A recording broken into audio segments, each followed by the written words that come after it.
10, 11. So back to back to back to back championships. Then he got second in season 12, second in season 16, and then third in the next season. Like, this guy, you just bet on him making it to the finals. He's probably going to win the finals. Like, that's how good he is.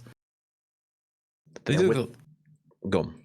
I was going to say, and with this graphic up, that means that our players are ready. So let's get into game one. It is going to be Citadel.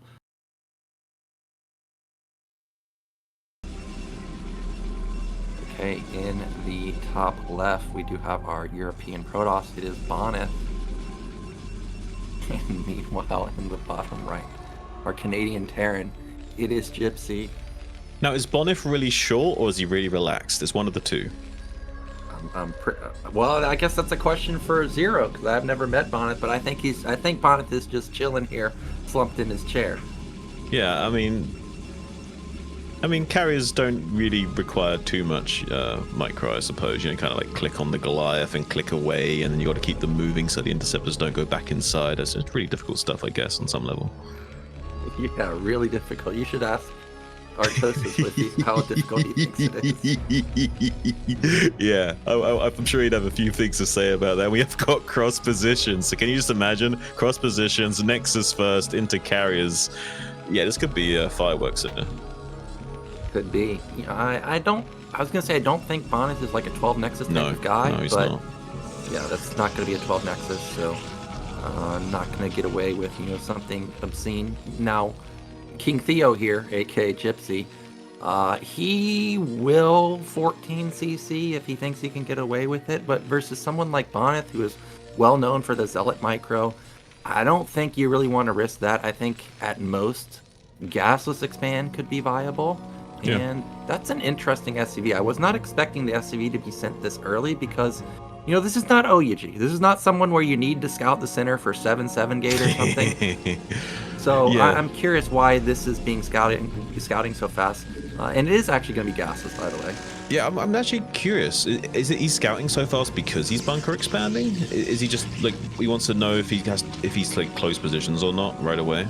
Well, I guess that could be the logic behind it, but my issue with that is he could be horizontal, right? And unless you're going to double scout, he would cross scout for that if you want. If that was the reason, he should cross scout. So he's not doing that, which is confusing me a little bit. Yeah. So I'm not sure exactly what the reasoning for the scout. I mean, the scout timing is still okay because there's not really a big difference between a 12 scout and a 13 scout, but he ends up going for a really fast in scout. Okay, so he is, I guess, checking both, and he'll see that actually this was cross spawn. And I think Bonyth did not go Zealot this time. This is going to be straight Moon. Yeah, it's interesting. I wonder if Bonyth will try and put on any pressure against his bunker expand. I mean, he has got very high level micro. We see him even there getting a lot of particle beam shots on that SCV. Now that SCV is only 2 shots from being killed later on if the Dragoons ever do become engaged with it. Well, Bonyth sees that it was a gasless expand. You have a lot of options versus gasless. You can go range, put a lot of pressure on the bunker. You can go skip range, go immediate robotics, try and punish with one of the fastest Reavers all time. I've also seen Nexus. Players... Yeah, 21 Nexus. I've also seen players say, like, okay, well, that's cute that you got gasless up, but you don't have any units, so I'm going to, triple Nexus off of literally nothing. But this time around, he's opted to build fast range and try and harass this bunker as long as possible. Yeah, he's kind of getting best of both here. So it's like he's going to make the Terran player pay a big tax here for having this bunker expand by hitting the bunker and forcing repair bill, but at the same time getting a very crisp 21 Nexus to kind of compensate and catch up just a little bit despite being made later than the CC. Alright, well that SCV is going to get taken down now versus, other players. Oh, it missed! How did it miss? 1 in 255 Nyoken. That's a really unlucky shot. That happens like, less than 0.5% of the time. Yeah, that is really unlucky. I mean, he spots the robo, but what I was going to say is, this isn't Ghost to Dark. This isn't OUG where it's imperative that you know what they're doing. You can bet money that it's going to be robotics 99.9% of the time, but he does confirm it, so that's nice. and he does go for a 2-fact follow-up. You know, there's a lot of follow-ups after gasless. You can go starport, you can go armory. I feel like 2-fact is the most common, but a lot of times when you go 2-fact, it's for a timing, and I don't know if I want to test my micro versus Bonyth Dragoons, but that's at least what he's showing to me, is he wants to make a push. I mean, so far it does seem like that. We'll have to see. All the double machine shop as well. Well, yeah, one thing I would like to say is, like, StarCraft's very much akin to poker, and I feel like you sometimes are forced to make assumptions about what your opponent's doing, but having that, like, critical information, like seeing one of your opponent's whole cards by getting the SCV scout into the main base, you can't put enough value on that. Yeah, it is. 3-fact. It is very important to, know what they're doing, but at the same time, sometimes it can backfire because he's got it gets canceled and you miss the cancel. Yeah. And now you're like 3-facting into a DT follow-up. Like, let's just give an example. Yeah, and that goes into that poker element, right, where it's like you can represent certain things and kind of, like, mislead your opponent as well. Yeah, and by the way, this 3-fact, this is somewhat becoming like a standard follow-up. Players like Royal do this. Oh wait, did you see what he just did there? He unloaded a Marine, then floated the barracks over the Marine and a tank. So I thought for a second he was going to keep the Marine underneath the barracks and use it to, like, soak up the attack move shots of the Dragoons, maybe. But he put the Marine back. I'm not sure what he was doing. He unloaded the Marine and put it back in again. I think he unloaded it to initially draw the shot and then loaded it back up. But, I mean, Gypsy does moves like this. It wouldn't surprise me if he was trying to do what you just said, but I've never seen it before. But it also body blocks underneath the barracks. So if the Dragoons try and do a run by and they suddenly can't, it can, like, miscalculate a battle scenario, right? Well, this is what I was talking about, why I don't want to necessarily do a timing into Bonyth here, because he immediately loses a tank, and this is high ground, man. Like, a lot of your shots are not registering, and he loses 2 tanks immediately. Now, because it's a 3-fact, he does have a lot of vultures, I guess, but vultures don't do much damage to Dragoons. No, only the shields. Yeah, you can shave off the shields. The explosive damage type does do true damage to shields, so you can help other units kill Dragoons with vultures, but on their own, not so good unless you get great surrounds with mine layings and using shift hold to lay those mines a little bit faster. But yeah, so far it's not looking so good for Gypsy in this early game. Well, he still did have gasless opener, and he didn't take any damage, so it's not like he's out of it. But yeah, this opener I don't think has really got him what he was looking for. He has he's up in supply, so you would think, well, Terran's winning, but not the case, because I think Dragoons beat everything here. The vultures almost catch these probes, by the way, but not able to intercept them. I like that he's got these, like, 2 Dragoons here playing the role of escort and zoning out those vultures, because if those 2 Dragoons weren't just chilling there, Gypsy would have overstayed his welcome and would have caught that probe transfer, or at least forced them to turn around. Yeah, but these vultures at the top, as I was expecting him to make like a move towards the natural at the same time, but he didn't. Now he's just going to lay some mines, and behind this, Bonyth is doing exactly what he does in every PvT, which is going Reaver follow-up. He hasn't committed to carriers just yet, but I do notice he has his nat gas. Yeah. We've thrown down a 3rd gateway now. I mean, to be honest with you, these gateway timings are a little bit slow, so there might be a timing here for Gypsy to still get something done. We have a bit of map control with the mines now, so we have a lot of space to push into and not be too worried. Here comes that 5 factory. I think this is not the worst of calls, but Bonyth will start throwing down more and more gateways. Like, he will go very quickly into 5, 6, maybe even 7, 8 gateways soon, so I don't know. Do you think, like, there's a window here that he can get something done here, or do you think Bonyth's just going to shut him out? Well, with gasless opener, there's always going to be a timing window, but this is exactly what Gypsy needs to be doing, because Bonyth is known to be dangerous for the carriers. You want to force him into a comp that he's not so dangerous with, which is, more gateways. If you stall the carriers, even if you just stall the carriers like 2 minutes, that's like, 4 potential carriers that the Protoss player won't have. And with a 5-fact, you don't have to necessarily attack. You can just expand behind this. Yeah. So he's doing exactly what he should do. Bonyth, try and come in here with a Reaver drop. Is he going to go past the bunker?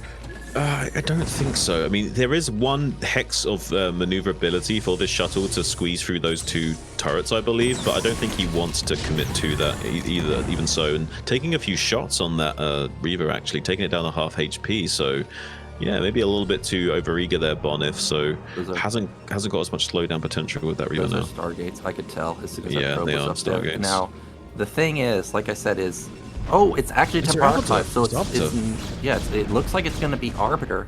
So I feel like Gypsy has accomplished what he wanted. Is I don't want to face carriers. All he has to do is scan this. If he scans this, Citadel is one of the easiest maps to get a 3rd and 4th base, and he doesn't even scan. He immediately puts down a command center. And this, look, he knew that this guy builds carriers, so he scans the exact location it could be. And you got to be feeling fantastic that you've now forced this guy into a comp that he's not as strong with. Well, yeah, not only that, but it doesn't have as a high EV, right? Like Arbiters are very reliable units, but they don't have as much like potential. One thing could be said is that on this map, the cliff edges on this 6 and 9 and what have you are like they're very tight, so you can get a lot of shuttle harass done there with like high Templar drops and whatnot, and like storming the SCVs. But besides that, yeah, I don't know. Like we might even see some crazy shenanigans with Bonyth where he decides to like just recall a bunch of zealots onto tanks on a ridgeline or something. We've seen that in KCM. Yeah, recall bombs are definitely a possibility. Terran supply is so high, man. Like, still ahead of Protoss's. That's crazy. He's moving like he's gonna push, but we know that there's no way this is a push. This is just to get his 3rd base. He also has something over at mid-right. Looks like he's gonna expand there in just a moment. And he's shaving off these Goliaths too, so now they can't two-shot this shuttle anymore. You have 4 Goliaths usually to like double volley down this shuttle and kill it efficiently, but now we only got 2 Goliaths again, so these 2 Reavers and shuttle will be very annoying, slowing down, forcing as many sieges out of Gypsy as possible. Yeah, and those pylons coming up, I actually thought he was going to go into like a 2nd Stargate to get double Stargate Arbiter, but it is just going to be 1. Supplies are approaching max, so there's probably only going to be 1 Arbiter in any big engagement. These shuttles, this Reaver gets a tank kill.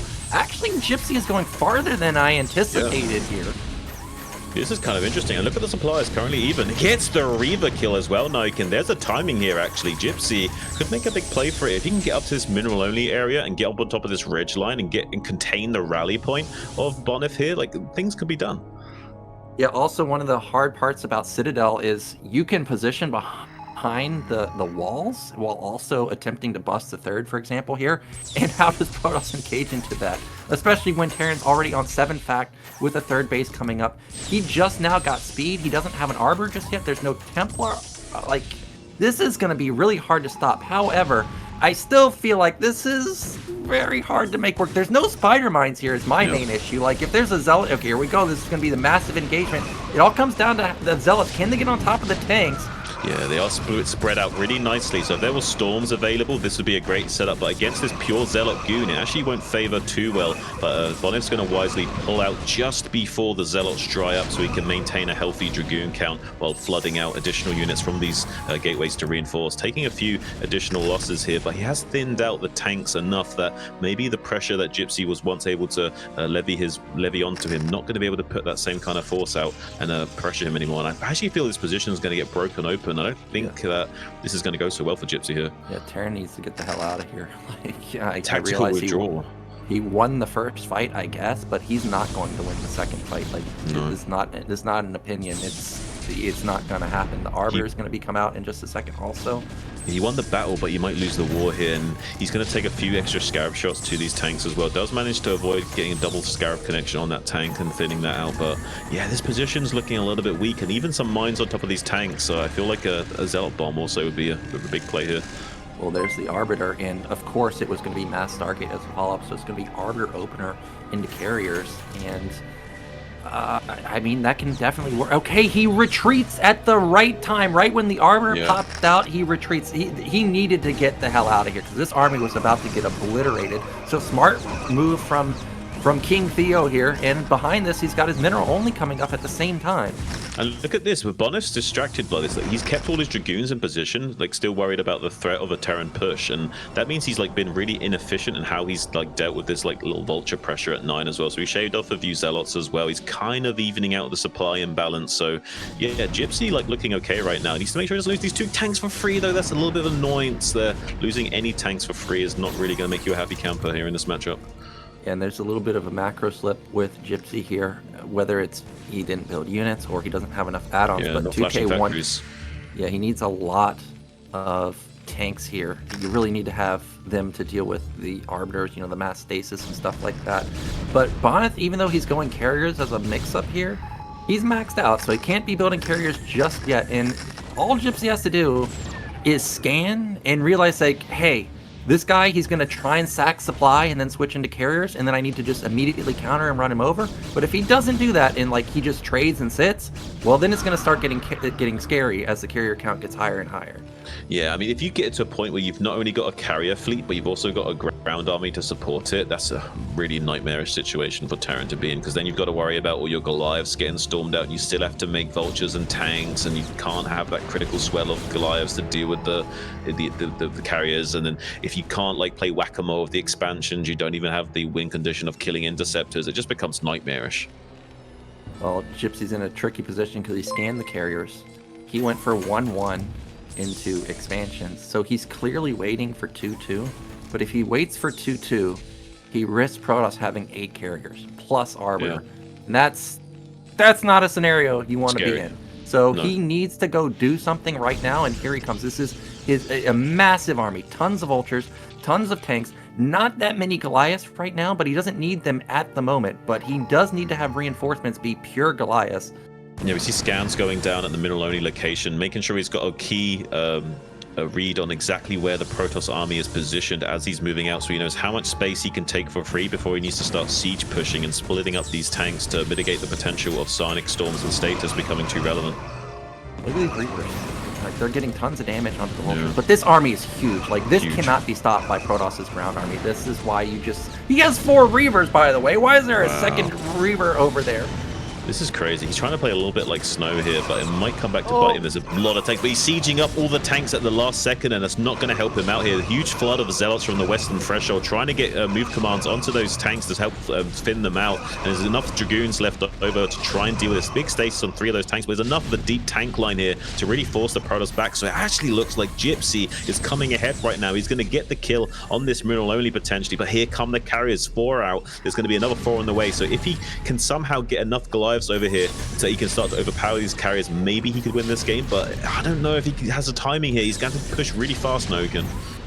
Yeah, he's not going to win the game with this push, but he knocks down the Nexus, which is great. Now he needs to back off and save all these tanks. If he loses the tanks and Protoss just spams out gateway units, you're in trouble. This 1D Matrix Goliath is trying to save the day, but you just got to get the tanks away. And it looks... No, he's not retreating.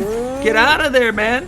He's pushing up fast with the Goliaths like he should, but he's not getting away with the tanks. He needs to preserve the tank count desperately. He needs to be running those away to the east at the very least here. But yeah, I mean, there's not even enough Goliaths. He just stasis some of these Goliaths. So now, actually, these carriers, despite being a few in number, 4 is more than enough to handle a few Goliaths and really start killing these tanks one at a time. So Gypsy's got to be careful in this situation. This could get out of control really quickly. And meanwhile, Bonyth, well, just before that even transpired earlier, he double expanded to the 12 and the natural in the bottom left, so he's going to be ramping up his own production. Well, what Protoss needs to do now is just chill out. Just get to your 8 carrier count. He's at 4. He doesn't have great upgrades. He still has an arbiter that didn't die, but he did use up all the energy. So he no longer has stasis available, but he needs to just try and engage near these walls. It will mess up the AI of the Goliaths. You really want to wait for 4, because that's critical mass. And meanwhile, for Gypsy, he just needs to build pure Goliaths. His tanks are in high enough numbers that he can win the ground fight, probably, but definitely got to win the air fight. Like, if the carriers reign supreme, they'll kill everything. So you got to make sure you have like 40 Goliaths here. It's a shame that Gypsy's not being more active on the map with the few vultures he has got, because one way he could really slow down Bonyth right now is if he was preventing probe transfers, either by having map presence or by vulture raiding around the map. He is going to maybe intercept a little bit of these probes here in the southwest, but they have got an escort on like the probes that went to 12. So yeah, Gypsy's not going to really slow down this huge swelling of economy that's coming Bonyth's way. Now, he was reduced down to just 1 base worth of economy momentarily, but now with this probe transfer, he's back up to 3, so he's alive and kicking. Gypsy's on his own 3, so he's not out of it by any means, but it's going to be really tough to keep up with the Protoss player when he gets this amount of carriers out on the map. Yeah, and this is an angle where the cliff is like right there. The AI is gonna bug out so crazily. We're gonna have a massive engage. He's on top of a couple of mines. That's an insane stasis. It hits a lot of Goliaths too. I don't think there's enough on the ground for Terran to deal with. There's so many zealots here that they should be able to win. There's like no vultures, by the way. The mine did not do as much damage as I thought, but look at the Goliath count. It's really not that big. Bonyth's even prioritizing like killing a few of the tanks before the Goliaths as well. Like he's really trying to like metagame the situation and keep the composition in such that he can also field a bit of a ground army to keep supporting these carriers. Needs to be careful though. Almost does. Yeah, he does lose one of those carriers, so the tiny little moral victory there for Gypsy, but it's not really going to be enough at the present being. Like he hasn't got enough Goliaths here. He's waiting to see if he can stall out for this stasis to run out in a few seconds. Just now going to be unveiling those units to get a critical swelling to start to put the pressure on those carriers once more. He doesn't get the D matrix off or EMP with that vessel though, so losing total value on that unit at least. And the Bonyth looking pretty good right now. I think he hit an EMP on the carriers. Oh, did he? Yeah, he hit EMP on there, so he did like 1,000 points of damage. That's a lot. You gotta actually kill the carrier. The carriers are still alive, and it was a 30 supply lead for Gypsy. Now it's pretty much even, 165 to 175. Terran still has 5 bases versus 5 bases of Protoss, which is obscene. But the carrier count is 8, soon to be 12. He did get rid of the Arbiter, which is great, but yeah, I don't think he can attack bottom left, which is why you see him just, well, I thought he was going to back off, but actually comes back. Yeah, this is interesting. I actually kind of agree with what Gypsy's doing here. He needs to make something happen. The only unfortunate thing is I don't think he's got the critical mass of Goliaths that he needs to keep these carriers at bay. I feel like Bonyth's going to abuse this ridge line here in just a moment and come up with these Dragoons, yeah, and start to shave off a lot of these units. And the Arbiter here, not yet with enough energy, but just providing cloak to these units is valuable in and of itself, because you have to scan to actually see those critical units to do some damage to them. So it buys you a few precious seconds to really put the hurt on the Terran player before he's had time to react. Oh, well, Protoss realizes he can't win that fight anymore, so he goes for a counter, and guess what? Tanks are completely out of position. I think this was the game-winning move for Bonyth. I don't think he's going to be able to get his tanks in time. The carriers are just going to, cut off these tanks, and then it's going to be Archon Goliath, or Archon Dragoon versus Goliath. Goliath can't win that battle. Wow, this is absolutely insane. Yeah, he's completely out-positioned and outmaneuvered Gypsy here. It's really unfortunate. Gypsy has got this ridgeline to work with, so he will save this mineral only, but it doesn't really matter. We're still trading really handsomely as Bonyth. One thing that we could be said is that we're only on 1 base worth of production here for Bonyth, so eventually he would dry up, but it will take some time. He's got enough in the bank that he can keep these interceptors just churning out right now. He's not really at any threat of like losing the potency of this attacking force, so he'll be putting the pressure on Gypsy, and Gypsy's third base will start to become mined out in the next like 4 minutes or so. Yeah, there's no observer here to deal with the mines, and actually Gypsy is removing his tanks really quick. So even though the goons and the carriers can beat the Goliaths, because the tanks are reinforcing so quickly, the carriers are actually being pushed back. Gypsy is taking an expansion at top right, but it's been immediately spotted by something, so that's going to get taken down. Like you said, the problem for Bonyth, though, is he's on 1 base mining. Like, I mean, that's just top middle. He needs to transfer some units or some probes to the mineral only that he just got, but his supply is still higher than Gypsy's. Terran still has not hit their 3-3 power spike. Well, Gypsy's doing the right thing as Terran in continuing to grow. You can't stagnate. You will just get squeezed out of the game. But yeah, but inversely, Bonyth is going to be struggling to do much besides filling out these interceptors again. So he's desperately trying to get his mineral only back online to get a little bit of extra swelling of resources available to him to field maybe a high temple here or a few zealots here and there to kind of buffer and support these carriers just a little bit more. Arbor carrier, this is a nightmare to deal with. There's also not a lot of vultures on the ground, okay, but it is enough to push these carriers back. I don't think actually the carrier should bother attacking this base. This base is almost mined out. Yes, technically there is some minerals here, but it would be better used if you take out the mineral only or do something about bottom middle. But instead, he's still going to get favorable engagements versus the Goliaths. To be fair to Bonyth, I think he's purely doing this to bait a trade here, because this cliff edge is really good to abuse with the carriers. So I think he's just trying to bait out a trade. I don't think he really cares about the mining base too much. Yeah, the walls make it really hard for the Goliaths to deal with the carriers. The Arbiter, it should have enough energy for stasis, so if he makes a move to try and snipe it, probably just baits half of his. Oh, he lands EMP on it, and now he can snipe it. Oh, but he missed it.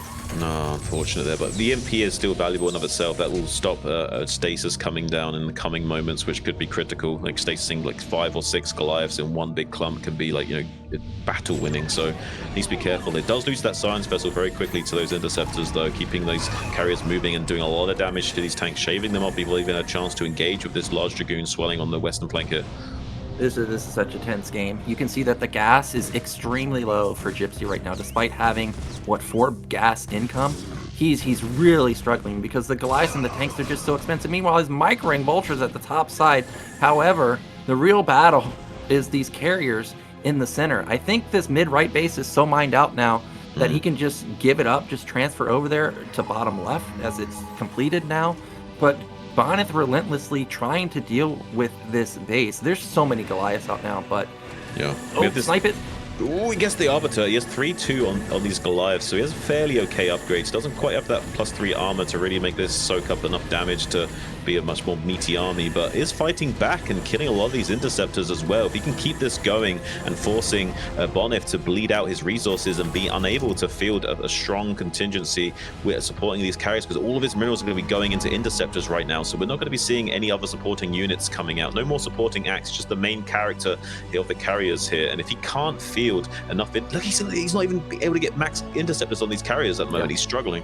Yeah, he's broken. By the way, that hidden gateway is very cute. I've faced that on the ladder a couple times, and I'm like, dude, I'm under attack, but where am I under attack? And I notice there's like 4 DTs killing my mineral. I'm like, dude, where the hell did those come from? I think Gypsy's got this no, kid. I actually feel like Bonyth's struggling really too much now. Yeah, I think that the Goliaths have hit the critical mass. You know, my opinion of how many you need is you want to have like 4-1 to the carriers. Yeah. And right now he's approaching that, right? And because, like you said, Bonyth is so starved for money, like he can't rebuild the interceptors instantly. Now, he is a little far forward here. This is the trade that Bonyth has been waiting for, where the goons can just get free reign on these Goliaths at the same time. These tanks need to reposition towards the top, because now it's definitely not 30 Goliaths anymore. It's like 10. Yeah, Bonyth has a false sense of security as well with this battle calculation, because even though he's got a large amount of carriers, even if they say like 7 or 8 carriers, it doesn't really matter. It's only like 4 or 5 carriers worth of DPS to work with, so it's actually not a lot here. And it does allow Gypsy to put on a lot more pressure and outmaneuver him and start to push him out from these like cliff locations where he was once so strong. Yep, once again, carriers retreating very well, gets into another good engagement with the goons. Oh, big shots from the goons, or from the tanks, I mean, take down some more goons. There's a 30 supply lead now for Bonyth. That's not negligible. That's a big deal, and that's what I was talking about, that DT at bottom left. Where did it come from? Where did it come from? Where did she go? I don't know. Something about Cotton Eye Joe. But losing a lot of these SCVs to this Dark Templar is going to be really painful, because Gypsy, one thing that was going well for him was his economy. He needs to keep this alive and kicking. He's so far ahead in his resource availability. As long as he can just keep that going, he's going to be sitting pretty. But unfortunately, taking a little bit of counter harassment to in the bottom left, it's going to be punching. I think Carrier Man did it here. There's way too many carriers, and that engagement with the goons at top right gave him the overwhelming amount of carriers that he needed, like the critical mass he needed to now just be able to knock down both these bases. And once both these bases fall, Gypsy's not going to be mining anymore. And also now we finally have Storm mixed in, so you can't just sit in a ball anymore as Terran. Like, you're just going to get stormed to death. Yeah, this is a nightmarish situation, because you can't just freely engage the carriers anymore. The Goliaths will just get stormed and you will lose the trades. This is a nightmare. How does Gypsy even come back from this now? He's pressured into saving this base, and now all the Goliaths are gonna get stormed, and there's true damage as well. It doesn't matter if you've got +3 armor upgrades on these Goliaths, they still take 110 damage over 2.5 seconds, and it's crazy. Yeah, he's still pushing, but the carriers can win this battle by themselves now. Bonyth needs to just hold the line. He's trying to focus down the CC, which he does get, which is huge for Gypsy, or for him.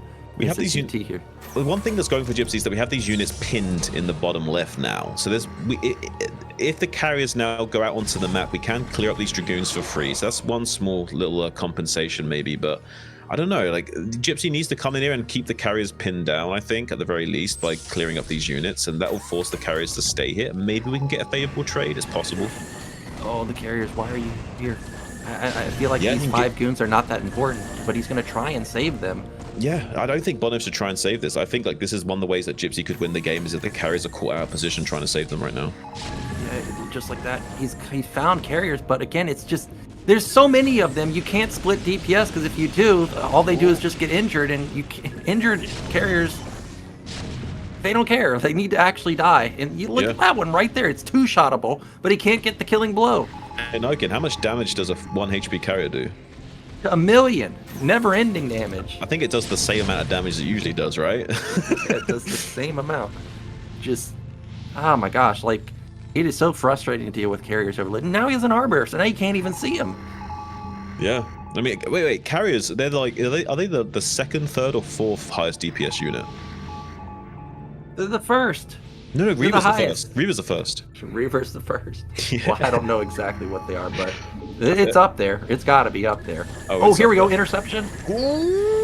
You guys get one of these carriers pretty much for free. Maybe a second, getting soft up to 84 HP, but look at that stasis on a clump of those 5 gloves. Pretty good compensation. And now we're going to be trying to get a positional advantage, abusing these tight corridors as well. Once again, with cliff lines to micro back these carriers is a daunting prospect for Gypsy to attack into, and he doesn't want to save this base. It's completely mined out. You know, just getting 75 gas a minute from a depleted gas is not worth losing that much army for. So he's going to be wise and just push out to the west and try and keep some control over this southern half of the map. If you can split the map and keep things going, maybe there's some hope for him. But he's had enough. Engagement. Yeah, big engagement in the center. He's had enough. We're finally going to attack in the center. Oh, I guess the Raptor. Oh, you got the Arbiter. Yeah, but there's still Storm here. There's still so many carriers here. That Storm did really good damage. Did he really catch the carriers on the right side? No, I don't think he did. Some of the guys going off to the left. Oh, there's 5 guys here. Yeah, he doesn't remember about them. Yeah, they were stasis and he's forgotten about them. If he was remembering them, this could be crucial if he can get those back into the fight and do a little bit of a pinch. There's a few low HP carriers there, so if he did catch them unawares, he would have been able to pick off like 1 or 2 carriers for free. But yeah, Bonyth was on top of things, keeping his army together, and Gypsy not quite in position to take advantage of that. There's a little bit of a missed opportunity there for Gypsy, but it's hard to blame him. There's a lot of plates to keep spinning at this stage of the game, and it's hard to do everything. There's so much, so much action everywhere. The carrier's moving all over the map, you know, going back and forth. Bonyth is, again, getting very low on resources. Luckily, he has top right completed, so he can get that up and running. A free tank in the center does get escorted almost to safety. That is a lot of Goliaths. Yeah, I mean that tank must have been like how Jack felt on like the end of Titanic. Like, you made it quite a long ways through the film, and right at the end, just like, you know, letting you go. Yeah. Oh, he scanned the carriers. He sees them.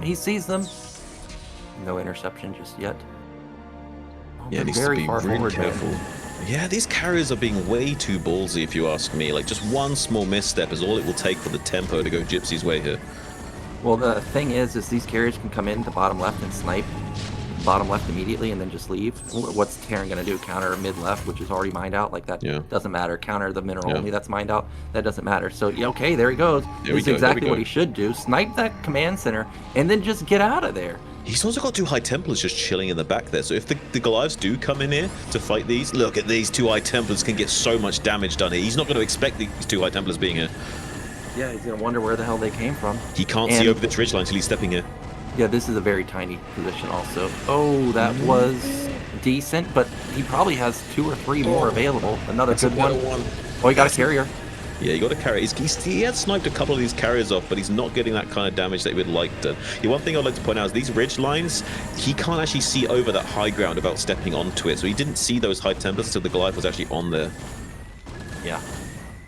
Indeed, this is such a really tough position. Gypsy's, by the way, mined out in his bottom middle base. The mineral only is technically still up, but he can't have much left. Oh, the carrier's very far forward. He can snipe a couple. There goes 1, maybe 2. There's another low HP one.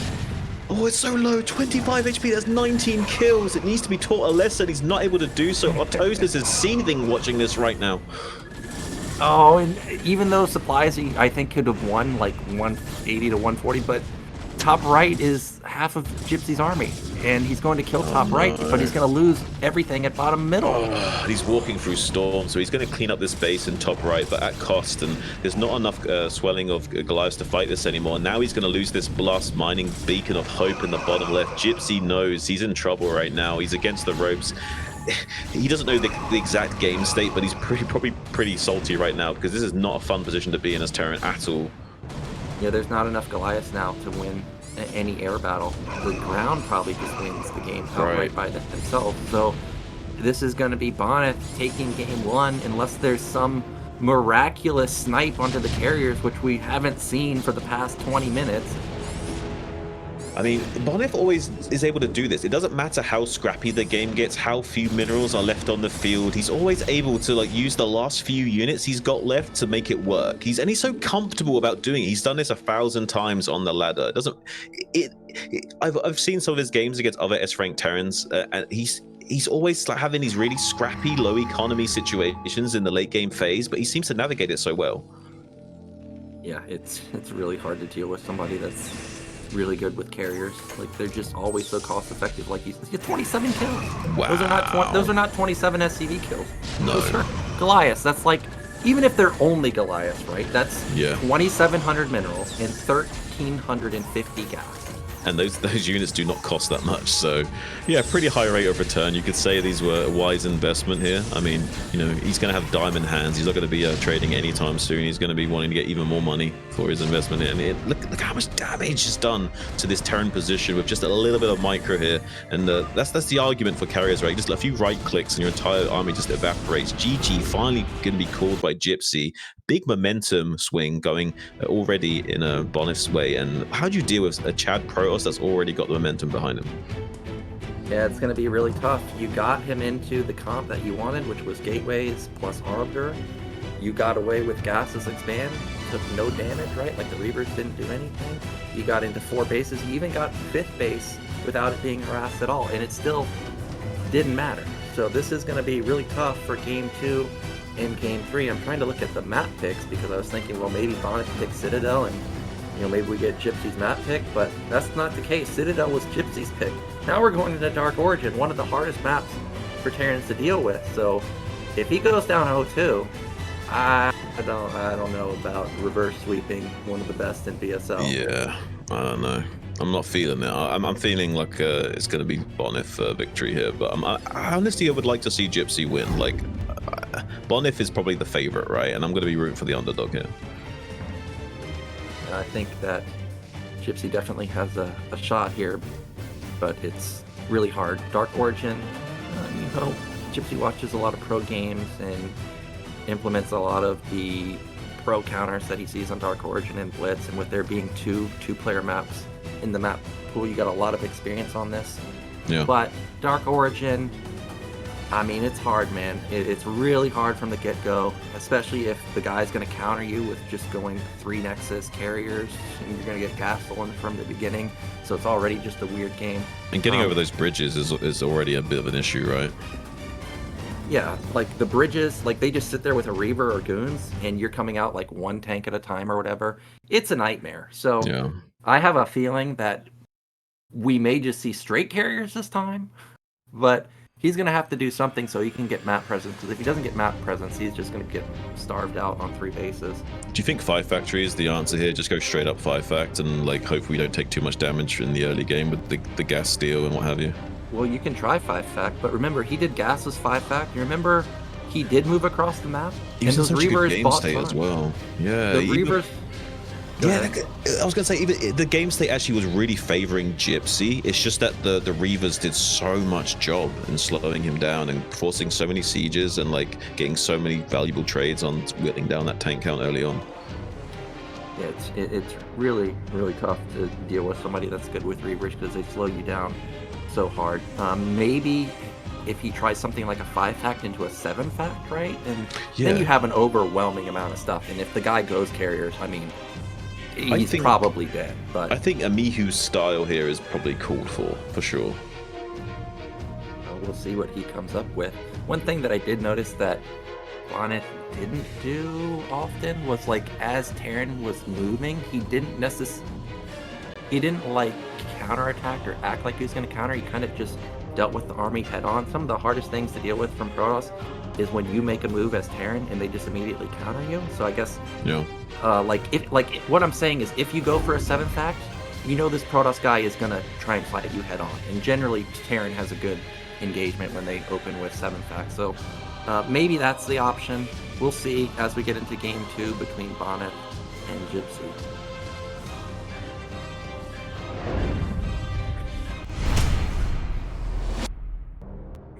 Okay, in the top left, we do have Gypsy, and that means in the bottom right, of course, we do have the one and only. It is Bonyth.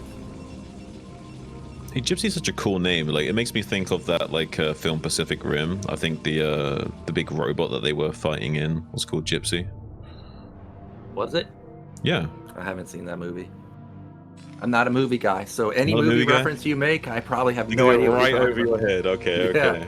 okay. I'm all about the movie references. If you watch the KCM cast or have watched the KCM cast with saying like, yeah, I'm always throwing in movie references and all kinds of stuff in there. I'll try and go easy on you for this cast then. Thank you. Well, I did get a new TV just this year, but yeah, I got it really for my parents to watch because that's all they do is they watch TV. Now, oh, look at this. We've got Proxy Gate. You know, I was thinking he could go for Forward Gate, but this is actually right outside the natural. You know, I'm sure Gypsy kind of scoped out some Bonyth strategies, but I feel like this is one that you probably weren't expecting.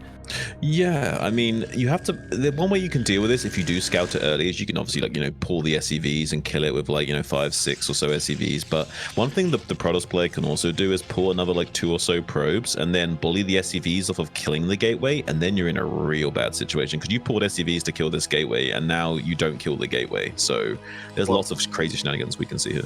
Let me give you a story. Let me give you a story about pulling SCVs. So I don't know, 3 years ago, I queued up Ample on the ladder. The Terran player, he's playing Protoss, right? And I was like, oh my god, I'm playing pros off rates, great, amazing. So anyways, he does this proxy gate like we're seeing here on Eclipse. And I scout it, and I'm like, all right, I'm going to pull SCVs.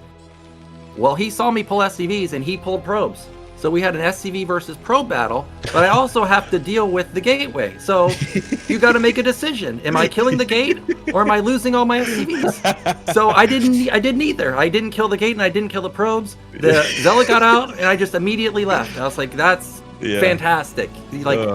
So this gateway in particular, it's so far back that I don't know if you can actually pull SCVs. No, I don't think you can. I mean, unless you scout it super early and send a crazy early scout, but he's not going to do that. He's not going to send that early scout. It's just, it's too much of a deficit to scout early. He's going to make a second Rax instead, and this is a very wise choice. You kind of want to go second Rax against proxy gateway, and sometimes you can start the second Rax and cancel it if you want to just be sure in case there's a proxy Stargate somewhere else in the map. But he scouts it much earlier because of the positioning, but means there's also much earlier pressure applied to him as well. So far, so good though. Not taking too much damage and getting a little bit of damage on this Zealot early is really important. You want to shave off those shields. It takes 33 hits or something crazy to kill a Zealot with Marines, so you need to get that damage done as soon as possible. Well, I was saying you probably don't want to get into a micro engagement with Bonyth, but actually this is one of the specific scenarios that Gypsy excels at in micro. So I don't know if this was actually what you wanted to do with the proxy gates, because you can see Gypsy's lost no Marines yet. A lot of them have decent health. He's going to kill the Zealot at the top, and look at that, he still doesn't lose. He lost the probe, and it's a 2 Rax now versus a forward gate. So this gate is 100% dead. I think actually the only thing Bonyth can do now is Forge expand.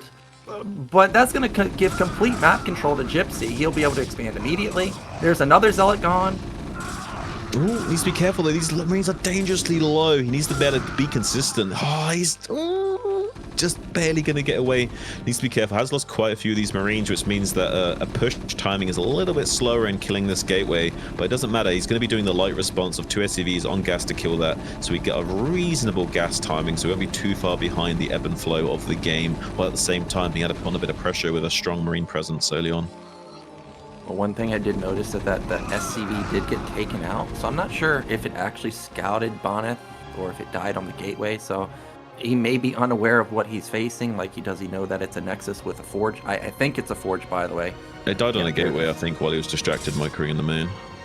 Yeah, so he is just going to expand himself. Nexus is pretty far along, actually. I don't think Marines beat this. Well, okay, they do.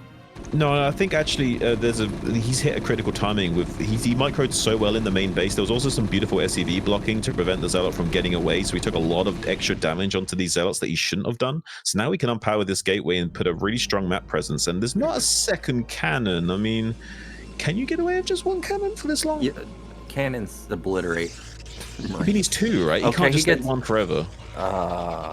If there was an SCV pull, you're right, it cannot just be 1, but versus just 6 Marines, the cannon would win. I'm pretty confident that it is ridiculous. One thing Bonyth's got going for him is that he would see the SCV pull with this gateway, so I feel like two cannons is fine. You don't need the third, but he's really worried. He threw down the third cannon. Yeah, he definitely doesn't need 3. I can get behind getting 2, but 3, that's a little much. But you're right, the gateway does spot if there was going to be an SCV pull, so he knows that that's not the case. There's a random probe coming in, and it will be just immediately blown up, but not the case. Protoss OP. And he does get in and see that it is a 2-fact follow-up. Now, I don't think this is something unexpected. This feels like the most common follow-up. I guess one thing Terran could have done is, immediately triple expand, but that would be pretty nuts.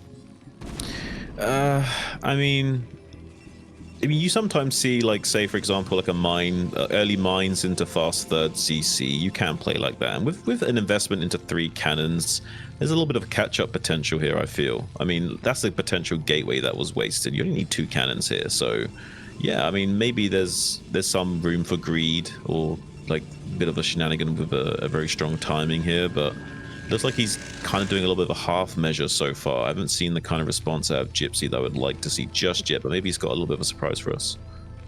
Terran's in a really good position right now. Has Academy coming up, Armory coming up, double tank production. He's got 8 Marines, so if he does any type of push, has a lot of support, doesn't necessarily need to build Vultures to make a push.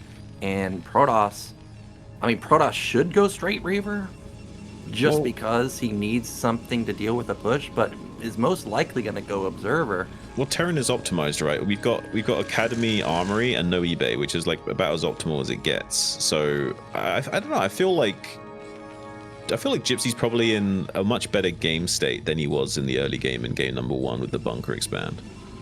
Well, he's definitely ahead right now. That's for sure. And I think if he did a 2-tank push with SCVs, like 2 SCVs to build a bunker and whatnot, that could be actually impenetrable. It would be really hard to bust through. It is straight Reaver, by the way, so I like that from Bonyth. And here we go. 1 tank, 8 Marine. No, not going to commit. And the Vulture gets out on the map. There is another Dragoon to intercept, though, so if he kills this Vulture before it's had time to lay mines, that is a little bit unfortunate. Yep, and floated barracks across the map. I totally forgot about that. It will see everything on top of him having a scan, and he scanned, I think, almost everything. I think he technically missed the support bay, but obviously, it's Bonyth, so you know it's coming. You can assume that, right? And that eBay just in the nick of time to start putting down those very delayed turrets to both optimize and also still be super safe. And we also see him making the factories before any turrets are being produced. He knows the timings he has to be prepared for, and the barracks going to be flying in just to doubly confirm that. So there's absolutely no way he can be caught with his pants down or make an investment where he doesn't need to. Look at this racked over here. He's like checking for Stargates. And no Stargates back here. I learned that from Jaeyoon in the That's New the York spot, yeah. That's the spot right there. That's a good spot for him. And that the 12 as well.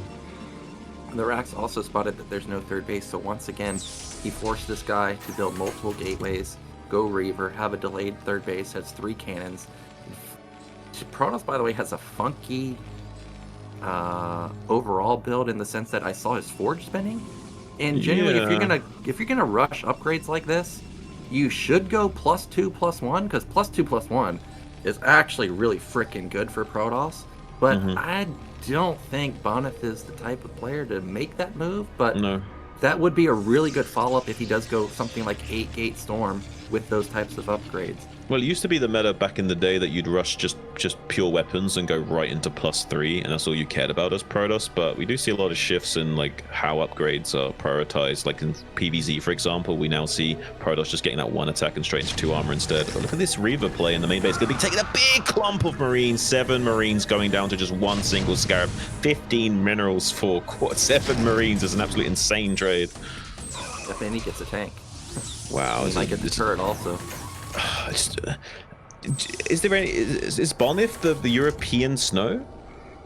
He is, man. Like, this is what he does. He goes Reaver carrier all the time. And remember, before we even got into the games, I said you got to pay attention to that Reaver, because if you're looking away for a second, it's going to get damaged on. And by the way, that cybernetics was spinning, so it's 4-gate into Stargate, but I don't see Stargates anywhere. I guess this technically could be a mind game, but I don't think so. I imagine the Stargate should be plopped down in just a moment.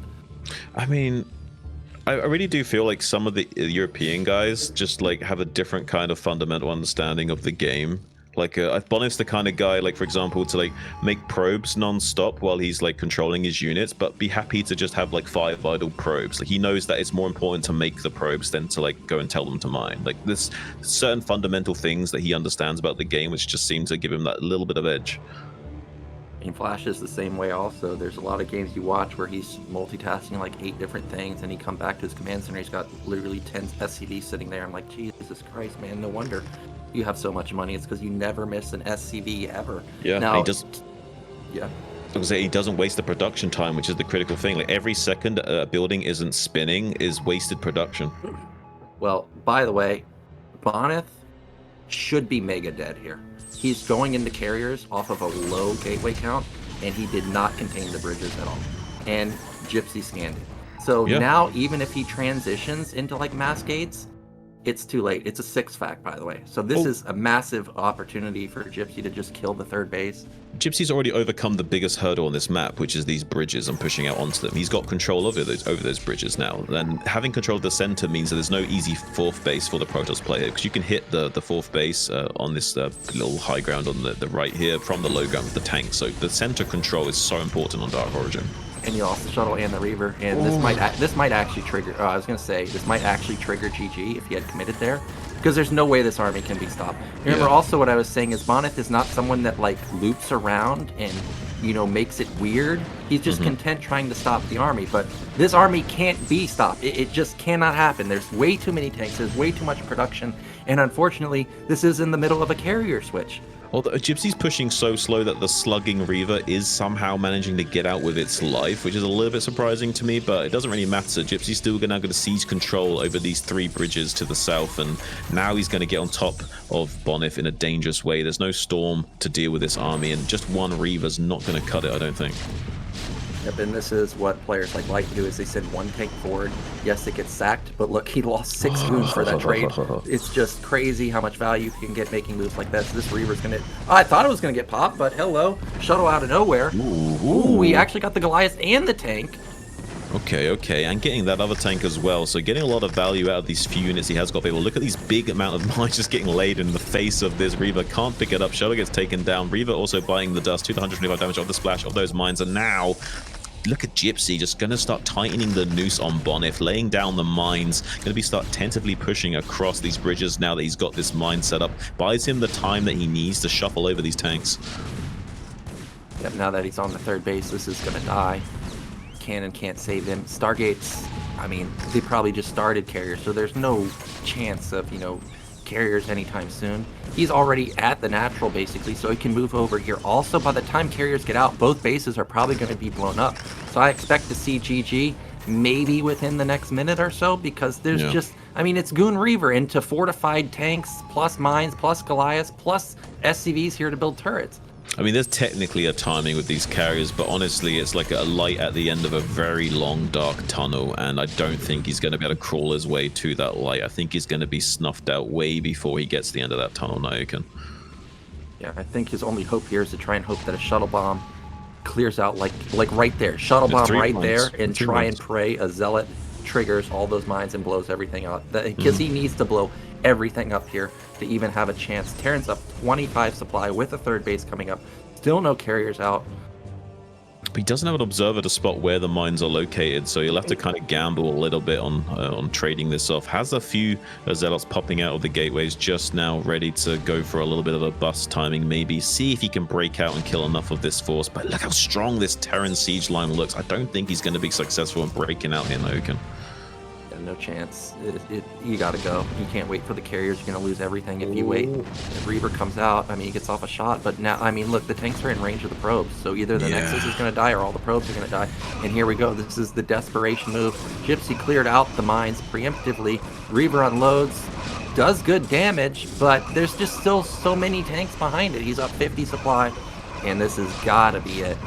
Yeah, these Dragoon units and Reaver popping to the Arc-like shock cannons of those siege tanks are unable to buy enough time for these carriers to become a threat. Only just now 2 carriers popping out with 4 interceptors between them. Not going to have... These are just baby teeth coming through right now, and they're trying to chew on this thick Terran metal, and they're going to realize just how tough that Terran metal is, Nyoken. Yeah, and also, Terran is taking a 4th base at the same time. Protoss lost their natural. Main is, you know, we're 15 minutes into the game, so bases are starting to get mined out. Bonyth may just be completely mined out in the next few seconds. He's still going to try and play it out because, hey, carriers, they're almost unkillable, but this is one of the games that it doesn't matter. It's just too much of a deficit.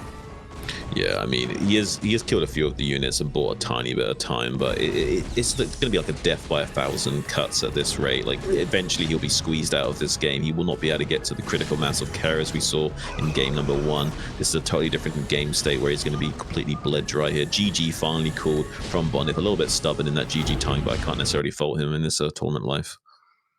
Yep, tournaments are going to play until the very end, but Gypsy does strike back in game 1. He held the proxy gate really well. Like I was saying, Gypsy has really stellar Marine SCV control. If there's a micro battle you want to avoid versus him, that's one of them, and you could see why, because it was just not enough, and then it forced out 3 cannons. I was looking at the chat, a lot of people were in agreement that 3 cannons was too much. You know, I'm not sure if 2 versus 3 would have made a difference because the 6-fact timing was still really strong. But either way, solid win from Gypsy, and now it's back to his pick, which is going to be Retro, which has been, in my opinion, historically a good TVP map. Yeah. I think it's safe to say the 3 was way too much. The only argument was, is it 1 or 2? And I think 2 is playing it safe and 1 is being greedy, but 3 is just way too overkill, especially with the gateway spotting for the SCV train. So I don't agree with that at all. Yep, so we'll see if Bonyth wants to try something crazy like that again. I mean, it would be probably unpredictable if he opened with Proxy Gate once more. Like I was saying, Gypsy does play gasless quite often. He'll play 11 gas, but he has mentioned that if you're gonna gasless, why don't you just 14 CC? Now, I don't necessarily agree with that because, well, I'm not gonna 14 CC because a zealot will just ruin my day, or even 1 probe will ruin my day. Can you imagine? I mean, we're not Flash, ladies and gentlemen. Okay, we can't like make the impossible work. You know, we're not magicians. Okay, we're not magicians, like you said. I actually, you know, a lot of times when I watch tournaments, I try and think, okay, this guy will do this because of this. I actually think Gypsy might 14cc here, which is why I think actually going Proxy Gate this time back to back could be a good idea, but I feel like that's never going to happen from Bonyth.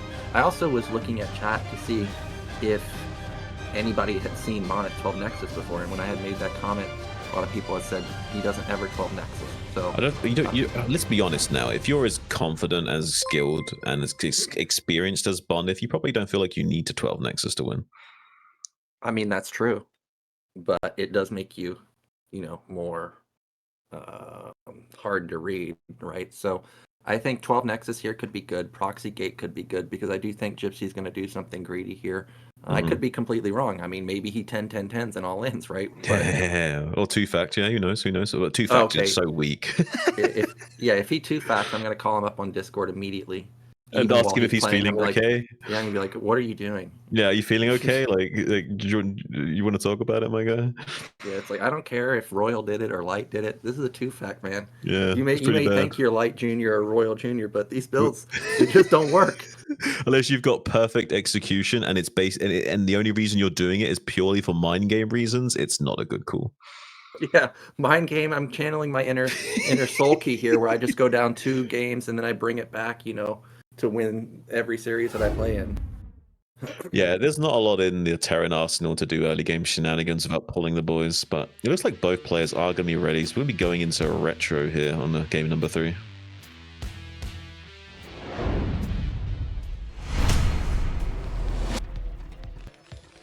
Okay, in the top left, we do have our Terran. It's Gypsy. And in the bottom right, we do have our red Protoss. It is Bonyth. Still slouched in his chair, completely disengaged from the current game, you know. I saw Lancer X play like that. Is that just a Protoss thing? Like I saw when Lancer X is going carriers, he's pretty much slouched in his chair as well. Like, all these Protoss players are going to end up with back problems, I'm telling you. I don't know, man. I mean, you don't really have to be super focused with carriers. They kind of just control themselves, really, other than keeping the interceptors out. But it's also why these guys will never make it into the ASL, right? They'll never do that deliberate practice that Terran players need to do, or Zerg players need to do to actually, like, you know, push themselves to that higher echelon of play. Well, I mean, to be fair to Protoss, like, you do have to have really good, like, Goon and Reaver control, because if you do get hit by timings from Terran and you miscontrol your Goons, I mean, it could just be immediately over. But the units have so much hit points, Nyoken. You know what I mean? Like, they're like so much like reaction time. Well, I'm not going to disagree with that. I'm just saying it's. I'm just being a guy in the chat. I'm just being a guy in the chat right now. I'm trolling you. Yeah. If it's so easy, just queue ladder and do what I said. Try it. I'll queue up against you. Do a Terran timing. You show me how easy it is to micro. It's not that easy now. No, I know. I'm just trolling. I'm being a guy in the chat right now. It's the kind of things that they would say, right? Yeah, that is what they would say. Well, I was completely wrong here. It's not 14 CC. But he is sending out that fast SCV again, so it does look like it's going to be, bunker expand, gasless, whatever you want to call it. And this time around, Bonyth is going for, I'm trying to remember, Citadel, did he fast scout? I can't remember exactly. He did 12 scout, didn't he? Okay, well, this looks a little faster than 12 scout, so he's going to find Gypsy second, and look at this, Gypsy does actually scout the center for the proxy gates. I guess he thought the potential of back-to-back proxies could be a thing. You have to treat this map a little bit like Troy, I think, especially if you want to go for any kind of eco play. So I think checking for the double gate here is very wise. Yeah, it is very smart, especially when you're going castless and you have no SimCity. That's one of the things that I don't like about modern castless is you can see the Raxes in the main, and you have no SimCity at all. Like, how do you micro Marines versus a Zealot? Well, yeah, and that was a bit of an Artosis SCV rather than a Flash SCV as well. Taking a lot of particle beam shots. Is 3 from dying, 2 from dying now. Is getting the chase as well. Doesn't get it away. One more hit. Does get the repair. Not quite finding the connections, but it's still 2 hits from dying. Forcing repairs and an SCV off the line is very annoying right now. A lot of missed mining time. It does maybe get the connection. Does kill that SCV as well. Nyoken. Huge win and momentum shift here for Bonyth. That's a big dent into the mental state of Gypsy right now. It's very frustrating. Not only are you pulling the SCV off the line and missing out on 60 minerals a minute, but now you're missing out on the entire SCV at all. So that's painful. Yeah, really good damage.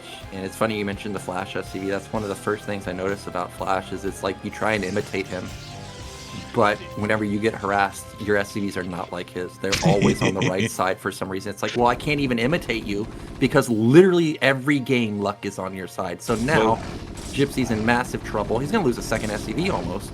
Yeah, he needs to be really careful here. This SCV's one punch from dying. These side blades will cut through that in no time, like butter. Has lost its shields almost, so has depleted some of its resources available to it, but has enough left in the tank to get an SCV and still force a lot of micro out of Gypsy. So Gypsy's not out of the woods yet, still taking a little bit of damage to this Zealot here. And even chasing it with more SCVs is even more lost mining time and what have you. Ends up saving that Marine, which is nice. He did lose, I think, 2 SCVs in total. So generally when you're playing gasless, you end up being up something like 4 to 5 SCVs, somewhere along those lines. After losing 2 SCVs, and now Protoss going Zealot Nexus, I would probably say Protoss is either up 1 worker or about there. So this is overall... It's about even. Yeah, it's really good for Protoss. Yeah, it's about even worker-wise, and that's actually favoring the Protoss, considering the Terran player should be an advantage, and he's not. He's already slowed down some of his key timings to do this, and not having the boon of those extra SCVs is a big dent. And not just losing those 2 SCVs, but a lot of lost mining time. And while he was distracted and dealing with those Zealots, like not sending the SCV to mine in the natural, and just, you know, a few optimization errors here and there because you're so focused on dealing with that pressure as well, like just causes you to really fumble the ball as Terran, and you're not like, you know, cruising along those railroad tracks like you want to. You're kind of, you know, off-road, bouncing around in the jungle in a 4x4. Well, we've got a 2-fact follow-up again from Gypsy. I thought maybe it was going to be a 3-fact once more like he did on Citadel. but not going to be the case. I think this is a smarter move this time. It's cross spawn, you're not going to be able to punish, especially after the initial opener. So no reason to build additional units, because what would that get you? Instead, he gets an eBay up quicker to help with the Reaver. Bonyth setting up for a third base already. I saw he has 2 gates, so he's going to have a lot of goons and Reavers if he needs to actually deal with the timing. Well, I would say a 6-minute third timing is more than reasonable. It's actually probably a little bit slow given the bunker expand, but after the early damage, I'm sure that's he's probably feeling quite comfortable about taking this Nexus a little bit less greedy. And 3 goons. I guess they were just defending. I wonder what Bonyth is thinking here. Does he feel like he needs to be cautious for drops? He did get in with the Zealot, but he didn't really confirm anything. Like, he didn't see 2 fact, he only saw 1 fact. Looks like Gypsy must have missed something. Maybe the dreaded 52 out of 52, because you can see he responded to something. It looks like, I don't know exactly what he responded to, because I see the depot has gone up. I'm actually not sure what he's responding to, yeah. Like, he must have missed something. An upgrade, maybe? Did he not start, like, one of his upgrades on his machine shops or something? I don't know. Yeah, maybe. He does have 3 tanks. Maybe he missed, like, speed and wants to go for Oh no, he's going to lose one of those tanks. Oh, he does get the exit kill on the Dragoon at least. That's some compensation, but you don't want to trade 1 tank for 2 Dragoons all day long. That's still not good for Terran. Does get a tiny bit of compensation for losing that tank, but now trying to make another play to see if he could secure a bit of an advantage after killing that Dragoon. Might get 1 Dragoon here, does do so. It's actually a big win for Gypsy. If he can avoid any more damage done to his tanks, so far I would say this is going his way. Alright, well, I think because he took so much damage on the tanks, he's not going to actually push. I do think he had a chance to push, maybe, but I could be wrong, because I think that's a Reaver that's going through the center right now. Oh, we got Vulture run by. Oh, there's nothing, literally nothing. No pylon wall, he catches a transfer. Luckily, I guess there's at least an observer here to help the goons deal with it. But this is big damage. Oh, this is huge damage, and not only that, but he lost the observer in the main base of Gypsy, so he has no idea what Gypsy's doing behind this as well. So he's taking all this economic damage and is blind right now, and this observer's going to be chilling here, dealing with this. So now he has an even slower timing of figuring out what the Terran player could be doing. All right, well, he gets in, gets another probe, and, you know, since this is Bonyth, I would say, critically, he saw that the cybernetics is not spinning, so he knows that at least this guy isn't planning carriers just yet, but that was massive damage. Tons of probes being pulled. Also saw probes being transferred, so he knows there's a third base, and he killed something like 8 probes. So huge damage right there. And of course, he also spotted the Reaver tech, which you knew was going to be coming anyways. So he should be set up once that shuttle eventually gets across the map. Oh, Gypsy is looking so good in this matchup right now, Nyoken. I'm actually kind of feeling pumped. Like, I was rooting for him because I thought he was like the underdog here, but he's actually showing like really strong caliber of play. He looks like he had a few hiccups along the way, and maybe he was reacting a little bit negatively to some mistakes early on in the game, but he does seem to be in his stride right now, going into that 5 factory as well. Yeah, I mean, like I was saying, this meta, one, it suits players like Gypsy because he's got such crazy multitask. You know, he's got like 300 APM. He's crazy with the micro, and he can hit really solid timings. Like in the Citadel game, when he was defending versus those carriers, like there was no delay between him sieging and unsieging. Like a lot of times, myself included, when I'm dealing with carriers, I forget that my tanks are sieged, and then I get blown up by the ground army, and I'm like, well, where are my tanks? And it's like, well, it's because I never unsieged them. So he's really thrives in this current era, and it's going to be hard for Bonyth to deal with because, I mean, the current meta just counters his style. Like, it's just a fact. So the onus is on him to have clutch defense here so he can get into the carriers that he needs to win the game. I mean, yeah, Gypsy has come a long way as well. He's a much stronger player than he was in times old. So I've got a lot of hope for him that as long as he can keep it together mentally in this series, he's actually going to give Bonyth a bit of run for his money. And not only that, but word on the street, Nyoken, I don't know what you've heard, but I've heard that Bonyth's not been playing super hot recently, at least nowhere near compared to his usual A game, and maybe haven't been putting in the hours. Well, I mean, I think I've heard that also, but I've been around long enough to know people are generally lying when they say that. Like Mondragon saying he never practices, but he's actually got like 10 accounts that are A- or whatever. Right, I mean, people thought I wasn't playing for BSL, but I actually was playing quite a bit because I knew were going to be tournaments for the past 6 months. You're in your dojo. Yeah, I mean, it's not like I was playing 8 hours a day, but, you know, on and off is more than not playing at all, right? So right. I do think that Bonyth is maybe a little rusty, but he's definitely still capable of beating players like Gypsy for sure. And Absolutely. we actually do have, once again, 7-gate with Citadel. I don't see Templar Archive though, so it's not Arbor, and it's also not Storm. So is this literally just Gateway, man? I mean, this is pretty good versus 6-fact. You just got to have a lot of stuff. Yeah. No, this actually is probably the way to deal with like this high factory count. Is just by slapping down a lot of gateways, fielding a large army, and just having a stronger mass for the Terran to have to deal with. So you can still fight the Terran head on. You're not worried about like having to like circumnavigate a frontal engagement too much. And needs to be careful though. Did those shock cannons actually connect with that Reaver? I think they might have done. I think did they? Yes, look at that. It did connect. It's on low HP. Needs to be careful with these Reavers. Already softening them up. Yep, and I was thinking that what makes Bonyth different than other players is his great Reaver control. So if he can combine a 7 or 8 gate follow-up with great Reaver control that can snipe tanks, I mean, he can easily just stomp this army. But what Gypsy's doing here is he's not pushing the natural. He's just trying to open up a pathway to punish that third base. And the ramps on Retro pretty tiny. The pathway is pretty tiny. If he can get into a good position with also mines on the edges, it's going to be really hard for Bonyth to engage. I think Bonyth's best option is to just counterattack, but he just doesn't do that often. In his wheelhouse. They bogged out. What? Oh no! That's the worst case scenario for Bonyth now. And right now, Gypsy, thinking like Bruce Lee and acting like water, was very fluid in his army control, moving out onto the map, and now has total reign to dominate this 6 o'clock position. Finally, Bonyth is being forced into an unconventional play in his own wheelhouse and going around for the counterattack, trying to cut off reinforcements. Not usually his go-to way of playing, but it looks like he's just going to be sacrificing this positional disadvantage. Tanks from the low ground is so potent at 6 and 12 o'clock. They can hit both ramps from the low ground on the other side, so it's really easy to attack into these positions as Terran compared to the other expansions. Okay, well, I think Gypsy may have overstayed his welcome here, because now these are completely isolated tanks. There are no Vultures, there are no Goliaths. It is literally pure tank. Yes, he's going to get the Nexus, but this is going to be a massive loss for him. Gypsy needs to scramble to get into position here ASAP. He's trying to get rid of these observers. I mean, we know that there's no mines, but Bonyth doesn't know that there's no mines. So just getting rid of the observers may prevent Bonyth from feeling confident to engage.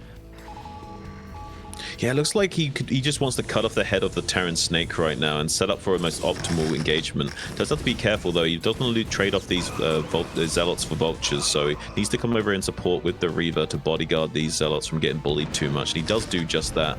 Now he's going to start minesweeping out the center again. As Terran, you want to keep remining as much as possible in the mid to late game phase, because actually Protoss players get a little bit lazy with cleaning out the map of mines. So laying down mines constantly is really great. And he's going to get away with this army. He's going to use the 9 o'clock as a path of retreat while Bonyth was distracted with those vultures and cleaning out those mines. Yeah, he lost his opportunity to kill that army, and that is a massive, massive win for Gypsy. Now the observer moved in position, and we're out of there.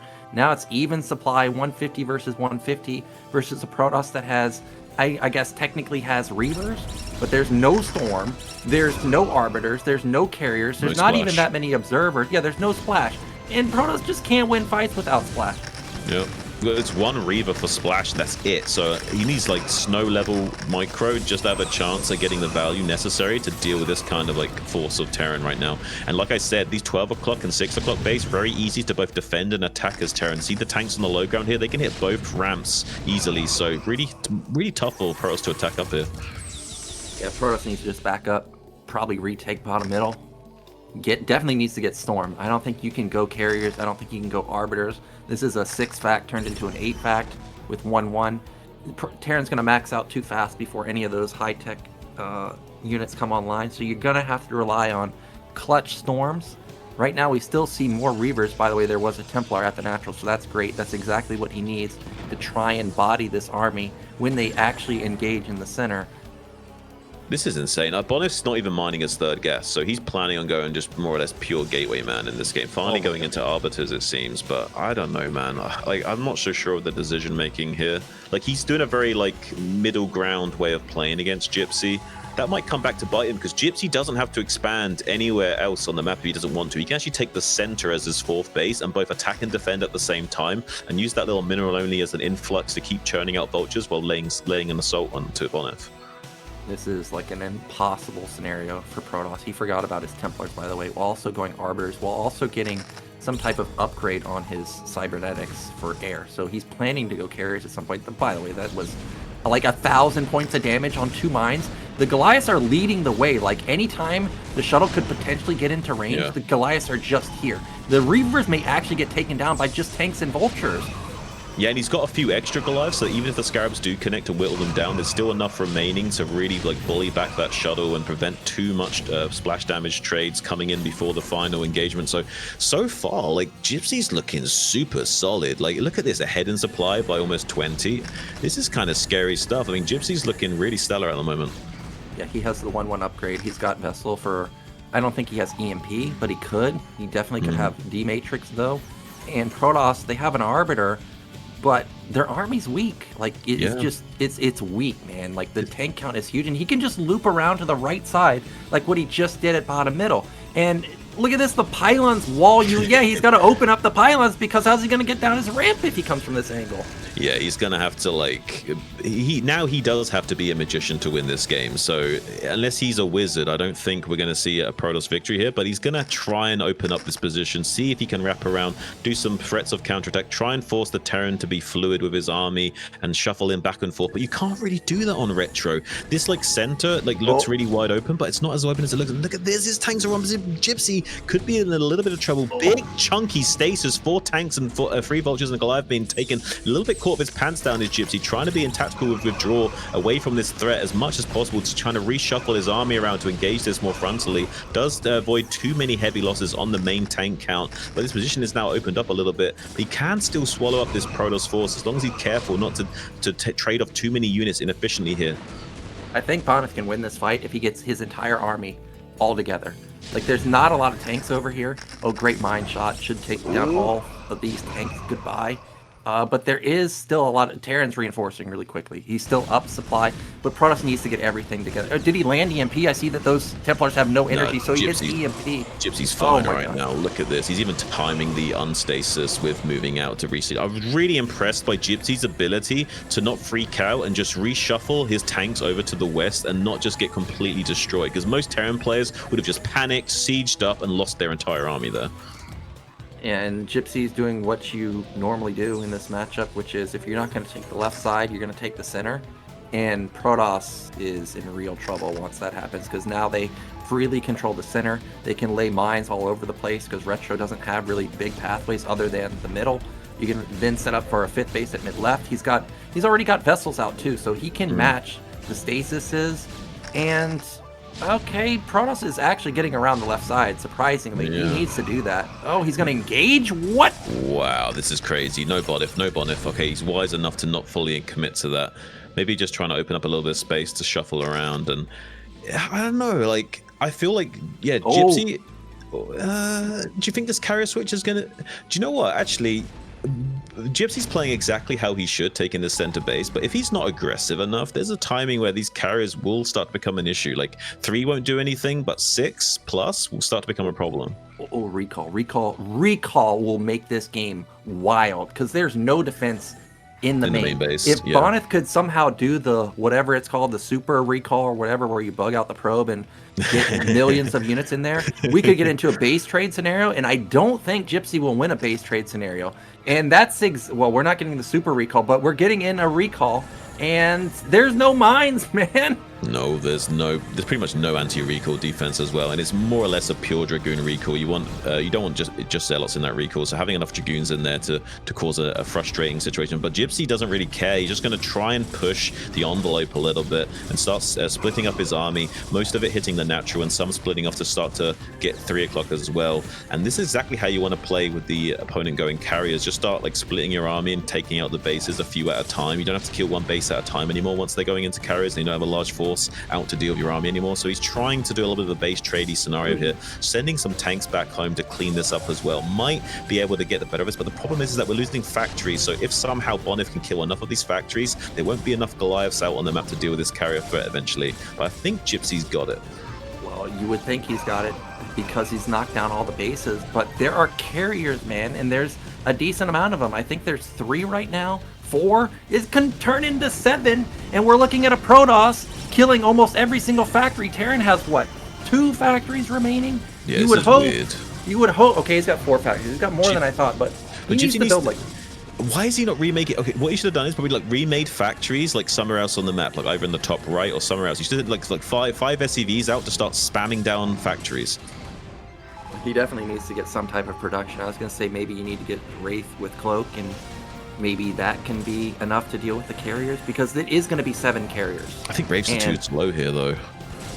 Yeah, Wraith may be too slow, but critically, I guess he still has 4 factories, which can produce a decent amount, right? Like, it can definitely ramp up to 12 Goliaths pretty quickly. I'm trying to gauge if he lost his armory or not. If he lost his armory, this game could get wild. I don't see an armory. Split his armories. Yeah, he split his armories. Usually as Terran, you'd split your armies, one in the main, one in the natural, so they have to kind of like guess which armories the weapons upgrade, and if you do get recalled, you don't lose both, so you can still produce Goliaths, which he did wisely, so he's going to still be able to produce those critical Goliaths, but like you said, reduced down to just 4 factories. It's a little bit of production to work with, but not enough to get a swelling of Goliaths to really start to push these carries back. Well, Gypsy is up 100 supply. You would think there's no way Terran could lose this game. He can. But he is not mining with a lot of SCVs at his natural, by the way. There's like a ton of idle SCVs. Protoss definitely can't win versus the tanks. Like, that's not going to happen. But he can win with these 5 carriers, because there are 0 Goliaths in the center of the map. It's just turrets. Now turrets, like, they have explosive damage types, so they only do true damage to BCs. So against BCs, they actually have crazy damage output, but against anything else, they're not so good. They're just like little time-keeping devices, slowing down the advance of Mutalisks or carriers to buy you a little bit of breathing room for additional units to get it. But look at this, not a lot of reinforcing units coming down here. He's opened up this mission, killed a lot of these turrets, forced a lot of more turrets out of Gypsies, a lot of mining time, and SCV spent not mining to try and push this back and zone control out this center base. So it's coming back to haunt Gypsy a little bit, taking this center base, but there's still a tiny chance for him to hold on here. There's a few DTs and goons waiting in the wings to see if they can come in here and add a little bit of additional support. But with this big swelling of tanks, he's not going to be able to come in here. He does get the mind drag with that DT, but not finding the damage he does. He's dematrixing one of these Goliaths to afford him a little bit of a HP buffer so he can start to get a bit of a foothold here. But I don't know, Bonyth's not mining right now. If he wants out of these interceptors, like, I think he's done it. Yep, he just ran out of money. If that natural is up and running, it's still down 100 supply, but I could see a world where the carriers can eventually win the center of the map battle. But well done from Gypsy there. Killed 3 bases at the same time while the recall happened. A really wild comeback from Bonyth, because remember, he lost his bottom middle base for free, and Terran evacuated every unit. As soon as I saw that happen, I'm like, dude, there is no way you can possibly win this game, but Bonyth almost made it happen. Yeah, well, I've seen Bonyth win situations like that where he's got hardly anything mining, he's got like a handful of units running around the map, and he's just still able to abuse such strange situations into a win. So you have to be really cautious when you're fighting against someone like Bonyth. He will turn the worst situation into a win still. He's really good with maximizing the amount of damage and, rating very well, but he's on the ropes, man. You don't see this very often unless maybe he's in the finals in the round of 8. He's potentially going to be knocked down into the losers bracket, and I got to tell you, the losers bracket is not really much easier than the winners bracket. I mean, look at the bottom. Scary. Yeah. It's XiaoShuai as your first opponent, and then if you win there, you get rewarded with playing versus. I guess you're going to be facing someone from the bottom side. You're going to be rewarded with John Hoon or DeWalt, which you don't want to be facing that either. No, it's just not an ideal situation no matter what, so we'll have to see what transpires, but I don't know, I'm really feeling Gypsy right now. I feel like he's really in his element. Yeah, he's crushing it, man. He's macroing really well. This gasless opener getting him big econ is really paying dividends.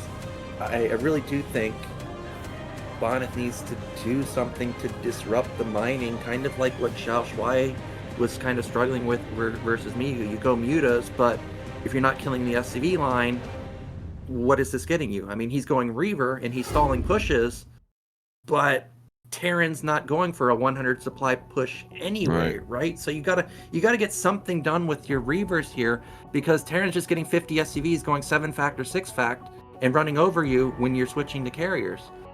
I mean, so far Gypsy's playing like the kind of meta way of countering someone of Bonyth's ilk. So I don't know if Gypsy's done like a lot of homework going into this. I imagine he has done at least a fair bit. I imagine also, in fact, he probably downplayed just how much he prepared for this game, but it seems like he has done his homework, and so far it's paying off. Yeah, everything's going according to plan. In fact, this could have been a 3-0 because Gypsy, I'm not saying that he should have won game 1, but he definitely had chances to potentially game 1. As Zero's pointing out, if you want to support the BSL, definitely consider making a donation. You know, we're pretty far off from our goal. Yeah.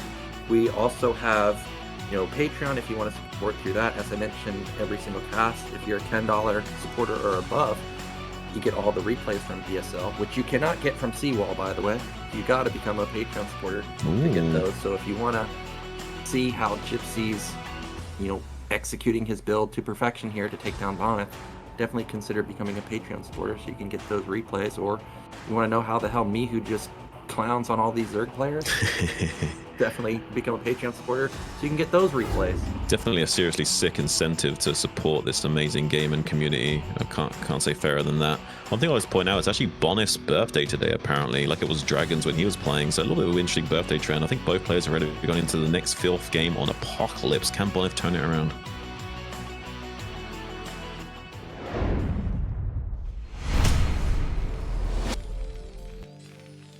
Okay, in the top middle, we do have King Theo. It's Gypsy.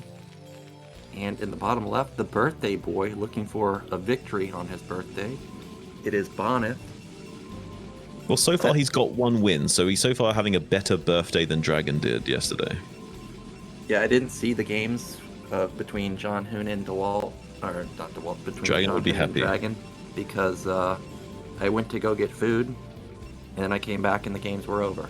So I'm guessing they didn't go very well. Yeah, I mean, on the Discord for NSL, because Dragon's on my team, he basically said, like, yeah, like, don't watch those games.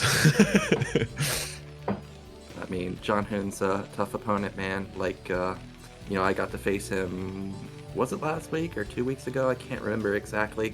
I actually was feeling it game 1. I'm like, oh man, this is it. I'm going to win. Then I botched my attack. And then I got absolutely clowned on in the second game. It's like, dude, just build a Goliath to prevent these storm drops.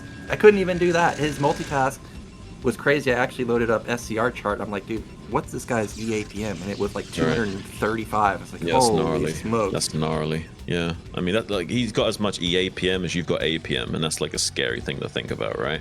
And that's the hard thing about StarCraft is these better players will just force so many more interactions for you to keep up with that you can't execute the way you want to even like be in the game state you need to be able to win. Yeah, I mean, their multitask is incredible. And I know, get the bingo cards out, guys. Nyoken's gonna point about a pro he played on the ladder. I played Rain on the ladder. Again, his off race, Terran versus Terran. Nice. I'm like, again, I'm getting memed on by these pros, man. And like you said, I'm playing him. He's not even executing, you know, like the modern meta or stuff, but he's just multitasking like crazy. He's here, he's there, I'm like, dude, what is going on? And then I just got crushed. I'm like, you just can't keep up with them. Their multitask is crazy. I mean, a Terran player suffers the most from that kind of interaction-based play because, you know, obviously as Terran, like, you need things to go well. Like, you're trying to stay on the railroad tracks, and when people throw a wrench into your, like, machine, it really does frustrate you because all your timings then become, like, you know, skew-if, and all the relative timings go out the window, and you've got to, like, recalculate how you're best spending your resources and what have you. Yeah, it's really hard to keep up with them.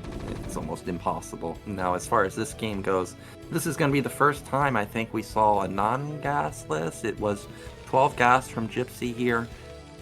I think that was...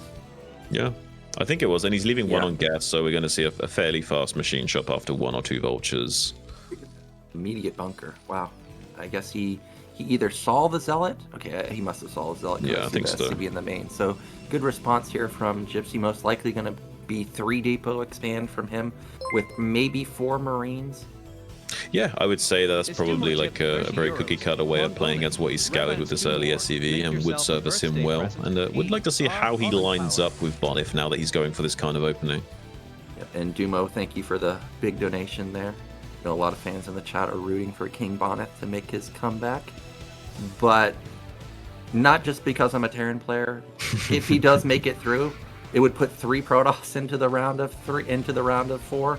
I'm hoping for a little bit more balance there. But it would avoid TVT, right? We would avoid Mihu versus Gypsy, so that could be epic. We had Mihu versus Bonyth. Oh yeah, that'd be pretty interesting to see, for sure. I'm rooting for Gypsy. That's just my little personal underdog bias coming in, and actually he's like showing himself not to be the underdog between these two thus far. I hope that maintains. Oh my gosh, this Vulture got away from the Goon. Actually, it took more damage than I actually had noticed. I thought he was going to run by into the main with full health, but not going to be the case if you only got like 40 health there. So we'll just show Bonyth that, hey, I got a Vulture, you better be careful, and just chill out.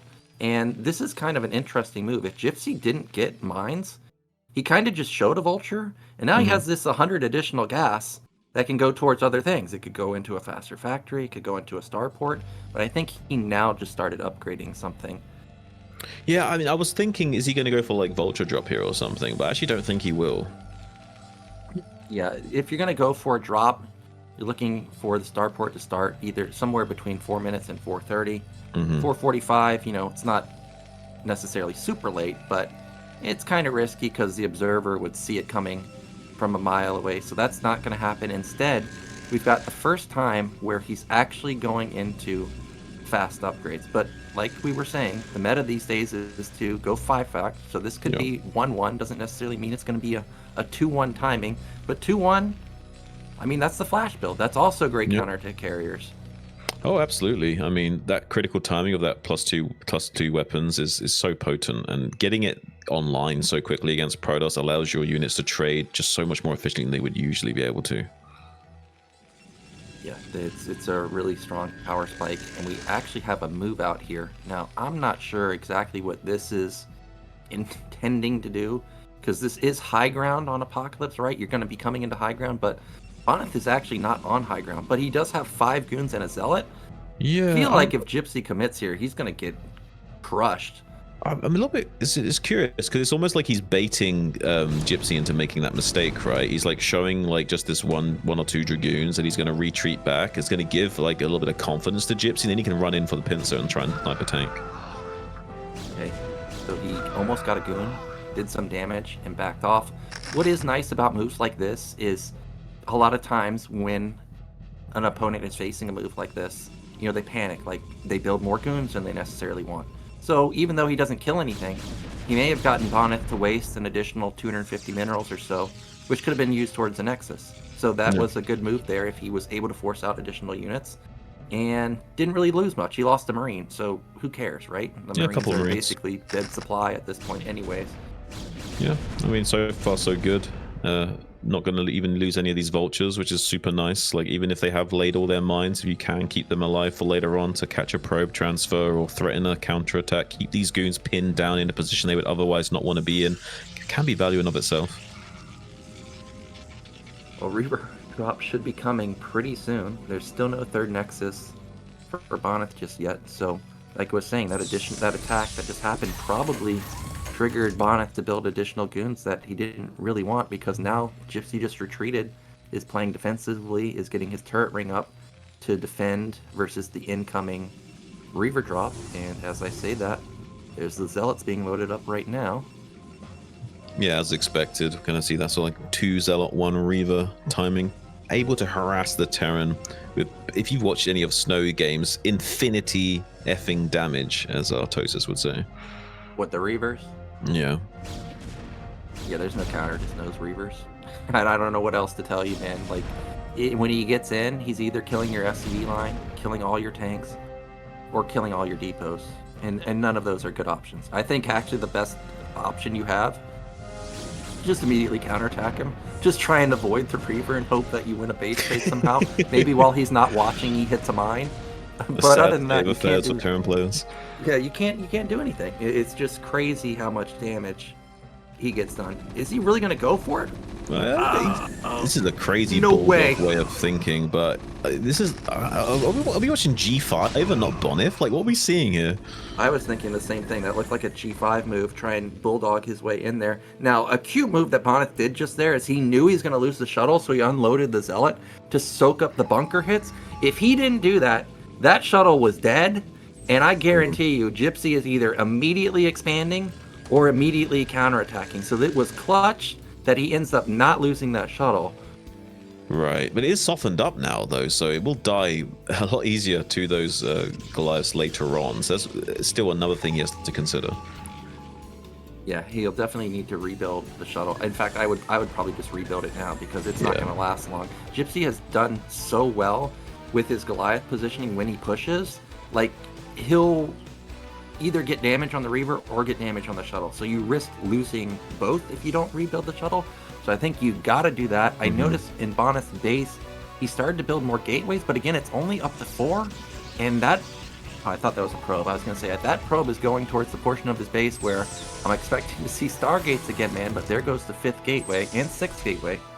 Yeah, I mean, I do like the gateway response here. You need to do something to have any kind of like potential at shutting down this 5 factory play we're going to be seeing out of Gypsy here. But it's a lot much slower of a usual 5 factory timing here. We're going for upgrades first, so we're being a much more tentative Terran. We're not really looking for that timing to kill the Protoss player unless he was rushing greedily into carriers. So might just be taking our 3rd base quite quickly off of this. It does look like it's going to be a 3rd base. Apocalypse, in my opinion, has one of the best setups for the 3rd base for Terran. You can completely wall off that gigantic ramp, basically. If Protoss goes for a bust, I mean, they're banking that you miss macroed, which is going to be really tough. And it allows Terran to... Oh my gosh. Like I said, the shuttle's very far forward. He loses it, which means he's going to get rid of all of these Reavers also.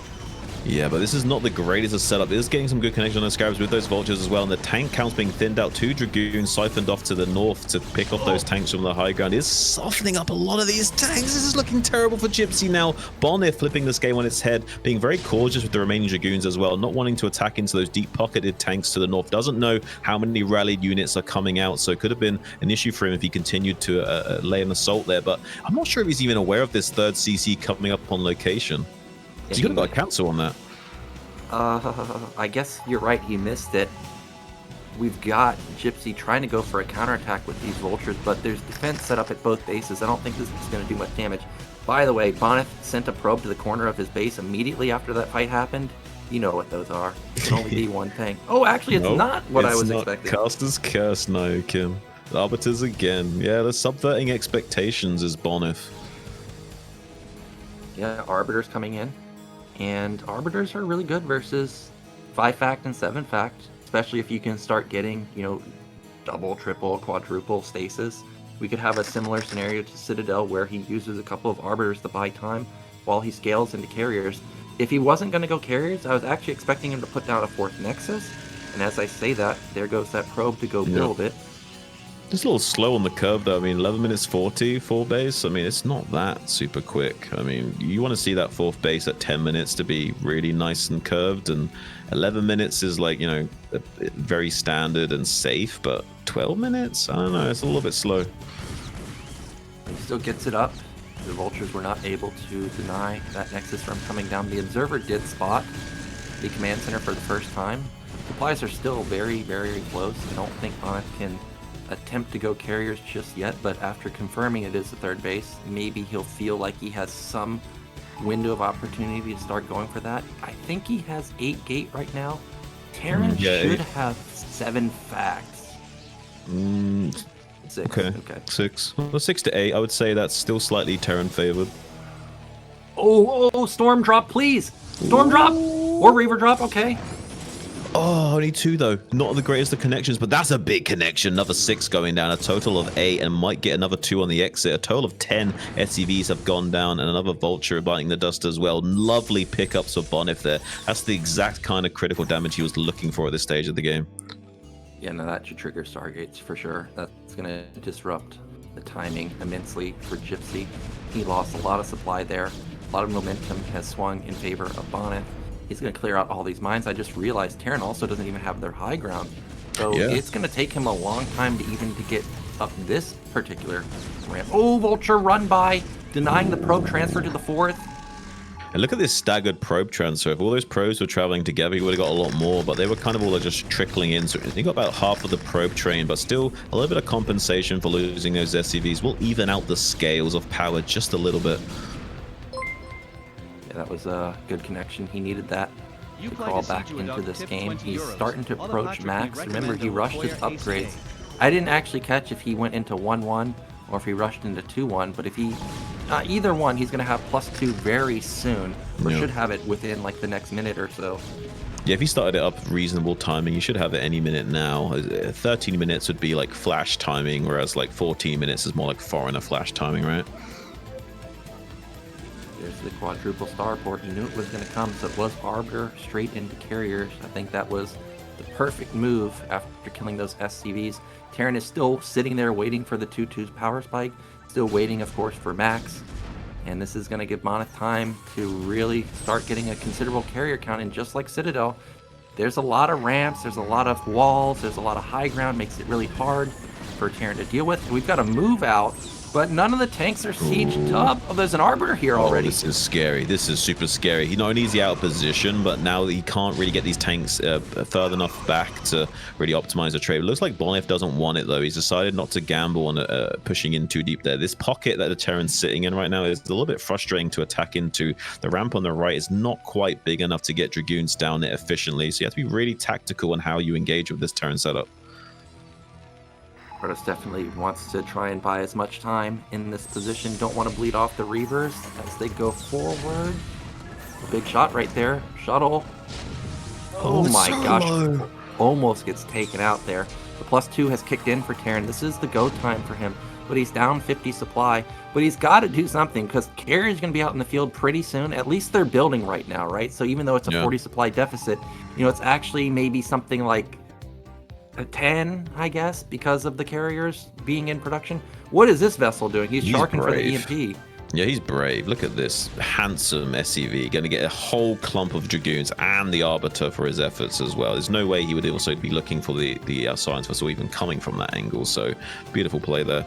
Going to be from Gypsy. Going to be trading off a little bit of energy from the Arbiter and softening up those Dragoons, preventing any kind of frontal assault being too much of an issue now those units have been softened up. Maybe giving a little bit more confidence in coming out here now that the Arbiter won't be providing as much support. He has almost no Goliath, by the way. Yeah. He has one.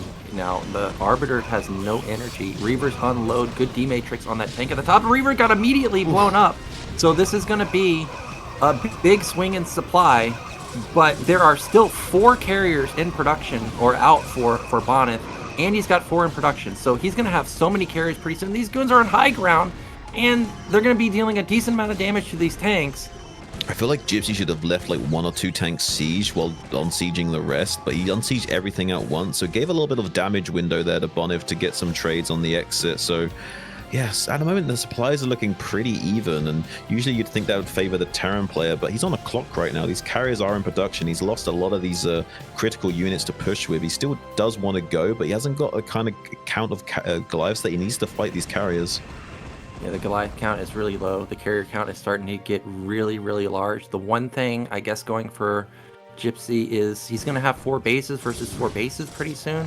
You know, it's different if Protoss has like 6 or 7 bases here, where not only do they have massive econ, they've also got the insane carrier comp, but Bonyth's econ is not, you know, going bananas right now. It is possible with some good engagements. Terran could take down the carriers and, you know, knock down bases and Protoss be in trouble. And here we go. That is a lot of tanks. That is a lot of Goliaths. But he's still down 30 supply. Yeah, I think he's missed a few of his macro cycles as well. Like, I think Gypsy's having a little bit of a Terran, like, mid to late game macro issues that a lot of us do have, with, unless we've, like, you know, born in the country of Korea. I'm hoping Bonyth sneaks out a DT to top right because there's no detection up there. I saw he has one. Yeah, that one right there. Just move command it to top right, man, and hope that it can get some big kills. Now, Gypsy is acting like he wants to make an attack, but it's high ground, it's Reaver, it's carriers, it's Arbiters. I don't know how you engage into that, but Bonyth's content with just saying, all right, well, come here, man. Let's fight on the high ground in my favor. Yeah, I mean, he's going to fight in the shade like in the film 300. I know you don't like film references because of how big this carrier fleet's going to get. There's that DT. You move commanded at the wrong time, bro. You're immediately dead. Carriers are out of position actually right now. Reaver, what's he doing? Okay, these tanks are way far forward. However, The Zealot count is not the biggest, but there's also not that many Vultures. I think Protoss is just going to overwhelmingly win this battle. There are so many carriers. Look how many there are. There's 8 of them. Yeah, there's so many carriers that these Terran units are not at risk of getting any, like, you know, burns on their skin from the sun or anything. Like, they don't have to apply lotion with how much the sun's being blotted out right now by all these interceptors. GG finally called, and Bonyth tying up the series here, 2-2, Nyoken. Yeah, we're going the distance, boys. We're getting game 5, 2-2 score. Gypsy's got incredible macro, but Bonyth has been striking back, especially in our 4th map to tie up the series. Now we're going to be going into Radion, which is another big map. Once again, we've seen Gypsy, you know, going gasless expand consistently on this big map. I feel like if I'm Bonyth here again, I don't want to sound like a broken record, but I think the chances of it being an eco-based build again is really high. I would really, really like to see something that extremely punishes that. Yeah, what could punish that, would you say? What would you like to see exactly? Either you 12 Nexus, or you scout fast, you, like, determine that it's a gasless, and maybe you, like, proxy robo, right? Right. And that can be a nightmare. Yeah, proxy robo Reaver to break the bunker could be really nightmarish for Terran. Yeah, and, like, also, what's the likelihood that Gypsy's faced that on the ladder recently or in his practice? Very low, because I mean, it's not yeah, we did see that a lot a couple of years ago, but we're not seeing that so much recently, right? Yeah, it's just not that common to face, and it can be really tough to deal with, especially versus someone who's got, you know, snow-like micro in Bonyth here. Like, the Reaver will be in range for half a second, and then all of a sudden you're not hitting it. So it's going to be really tough to deal with. Also, you don't have to necessarily go Reaver. I've seen players like Rain, they rush a robo like that, and they just elevator goons into your base. And what do you have? You have 3 Marines?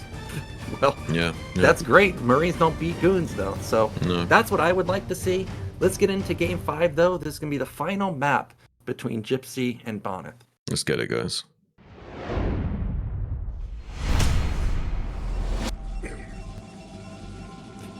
Okay, horizontal spawns in the bottom right. We've got Bonyth. Oh my! Thank you. Yes, we're gonna have proxy gates. Did I call it? I get it. I call it sometimes, maybe 25% of the time. And in the bottom left, we've got Gypsy. Now remember, Gypsy did scout the center of Retro, but will he scout it again? I mean, it's Radion, it's a huge map. I mean, I'm surely Proxy Gates is in his mind. Like, I hope, because Gypsy's the kind of guy that does like to think of these kinds of angles. So I'm hoping his star senses will be tingling and we'll see that center scout. But also, the map could play against that. He might think that it's such a large map, he doesn't have to think about any kind of early aggression. That could really bite him as well. Yeah, like I said, micro with Marines and SCVs is kind of Gypsy's thing. So if it gets scouted, Bonyth probably will be in trouble, because I think definitely Gypsy can go toe-to-toe. We already saw him do it on the Dark Origin game. I guess the question here is it really going to be 2-gate? No. Okay, so not going to be all in with this. Yeah. So, all right, this is actually this Rax positioning. Again, it's set up like it's gasless.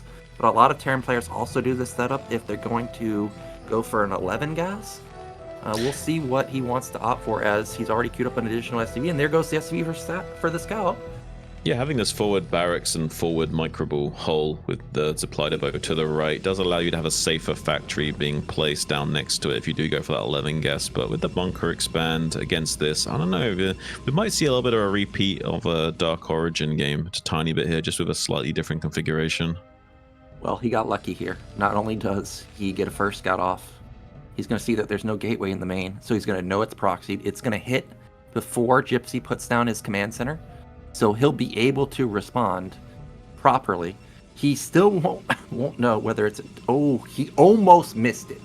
And he does see the gas, so now he's going to see not only is it a proxy, or it's definitely proxy, but he's going to know that it's not a 2-gate. So he doesn't have to 2-gate two racks himself, and instead transitions this into... What was this, a 16 gas? So it's a hybrid build, but he won't die to the Zealots. Yeah. I mean, critically he won't, because, I mean, if this did too much damage to him early game, then we could see this spiral out of control. But like you say, Gypsy's very good in these early game situations against the Zealot pressures, so this could go his way. By the way, also the way this particular setup is, he can build a depot below the racks. Yeah, two pods. And I think that, prevents the zealots from just having, free reign over like this particular area. Oh, probe! Oh, he missed micro. Needs to be careful here. Does lose one of those marines. Does kill the probe to prevent it from helping out these zealots and being annoying. But yeah, did lose one of those marines already. Now the second zealot comes in before losing all the shields on that first one. So now this becomes a little bit untenable, and SCVs will have to be pulled. Yeah, this is really tough. Oh no, he lost two marines now, and now it's SCVs versus zealot. This is really starting to snowball out of control. Now Bonyth did commit a lot to this because he sent his like 5th probe. So Terran can lose, I think, 2 SCVs and still be fine. Oh, why did the marines go to the top side? Oh no, Gypsy spiraling out of control right now. We saw him kind of screw up his face a little bit. He's feeling a little bit of pressure right now. He knows this has not gone how it should have done, and he's mismicroed and fumbled the ball a little bit too much, and his early game prowess is starting to fall apart here. Yeah, he did lose the 2 SCVs, like I was saying. If he loses this one, that's going to be really bad. He lost it, but he's going to trade that SCV for the Zealot. I feel like that's an okay trade. That factory should be close to finish. Oh man, there's a second. Where did he come from? Did he have 2 gates? Why was that one so delayed? It's delayed again. The factory should be finished. Come on, one more second.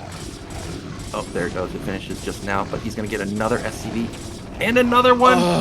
Almost gets that one. This is crazy. This is crazy damage right now.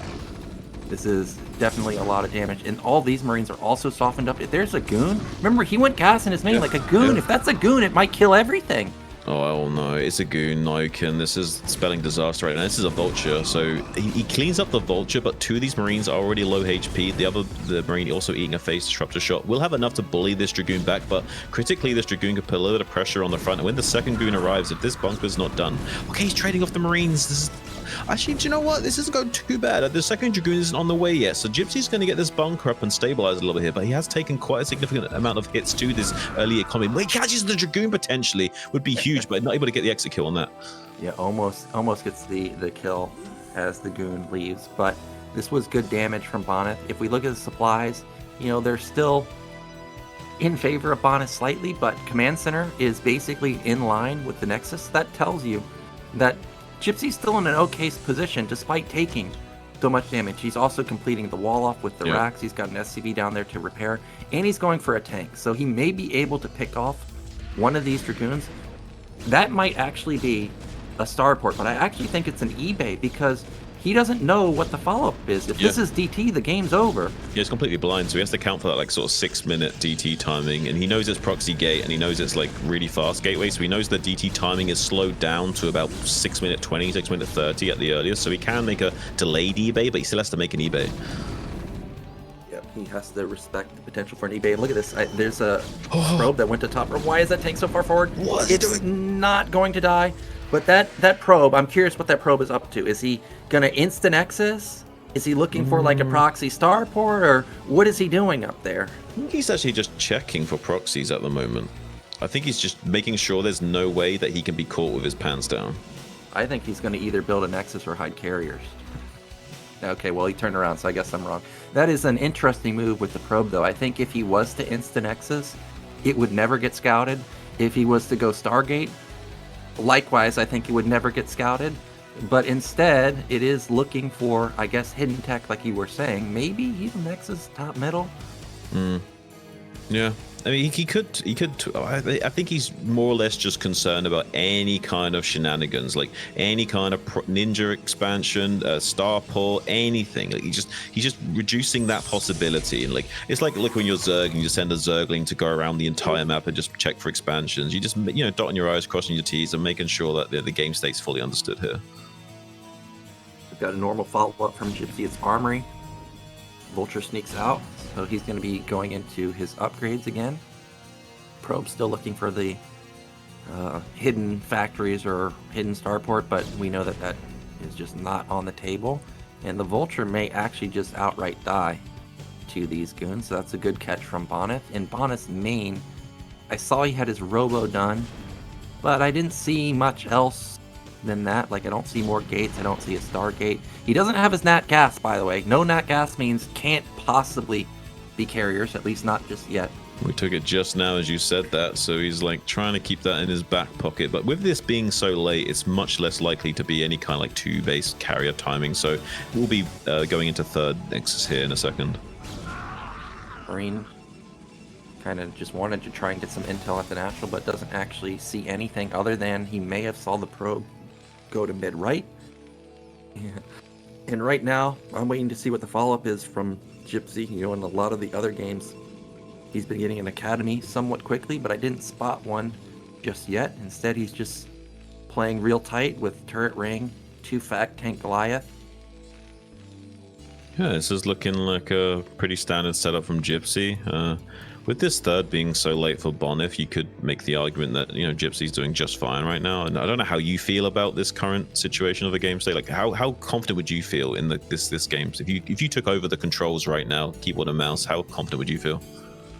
Well, if I knew what Protoss is at, like if I knew this was the actual supply, I'd feel like I'm in an okay position. I definitely wouldn't feel like I'm winning, but I wouldn't necessarily feel like I'm losing, right? So I would feel okay with this position, especially since I have my upgrades.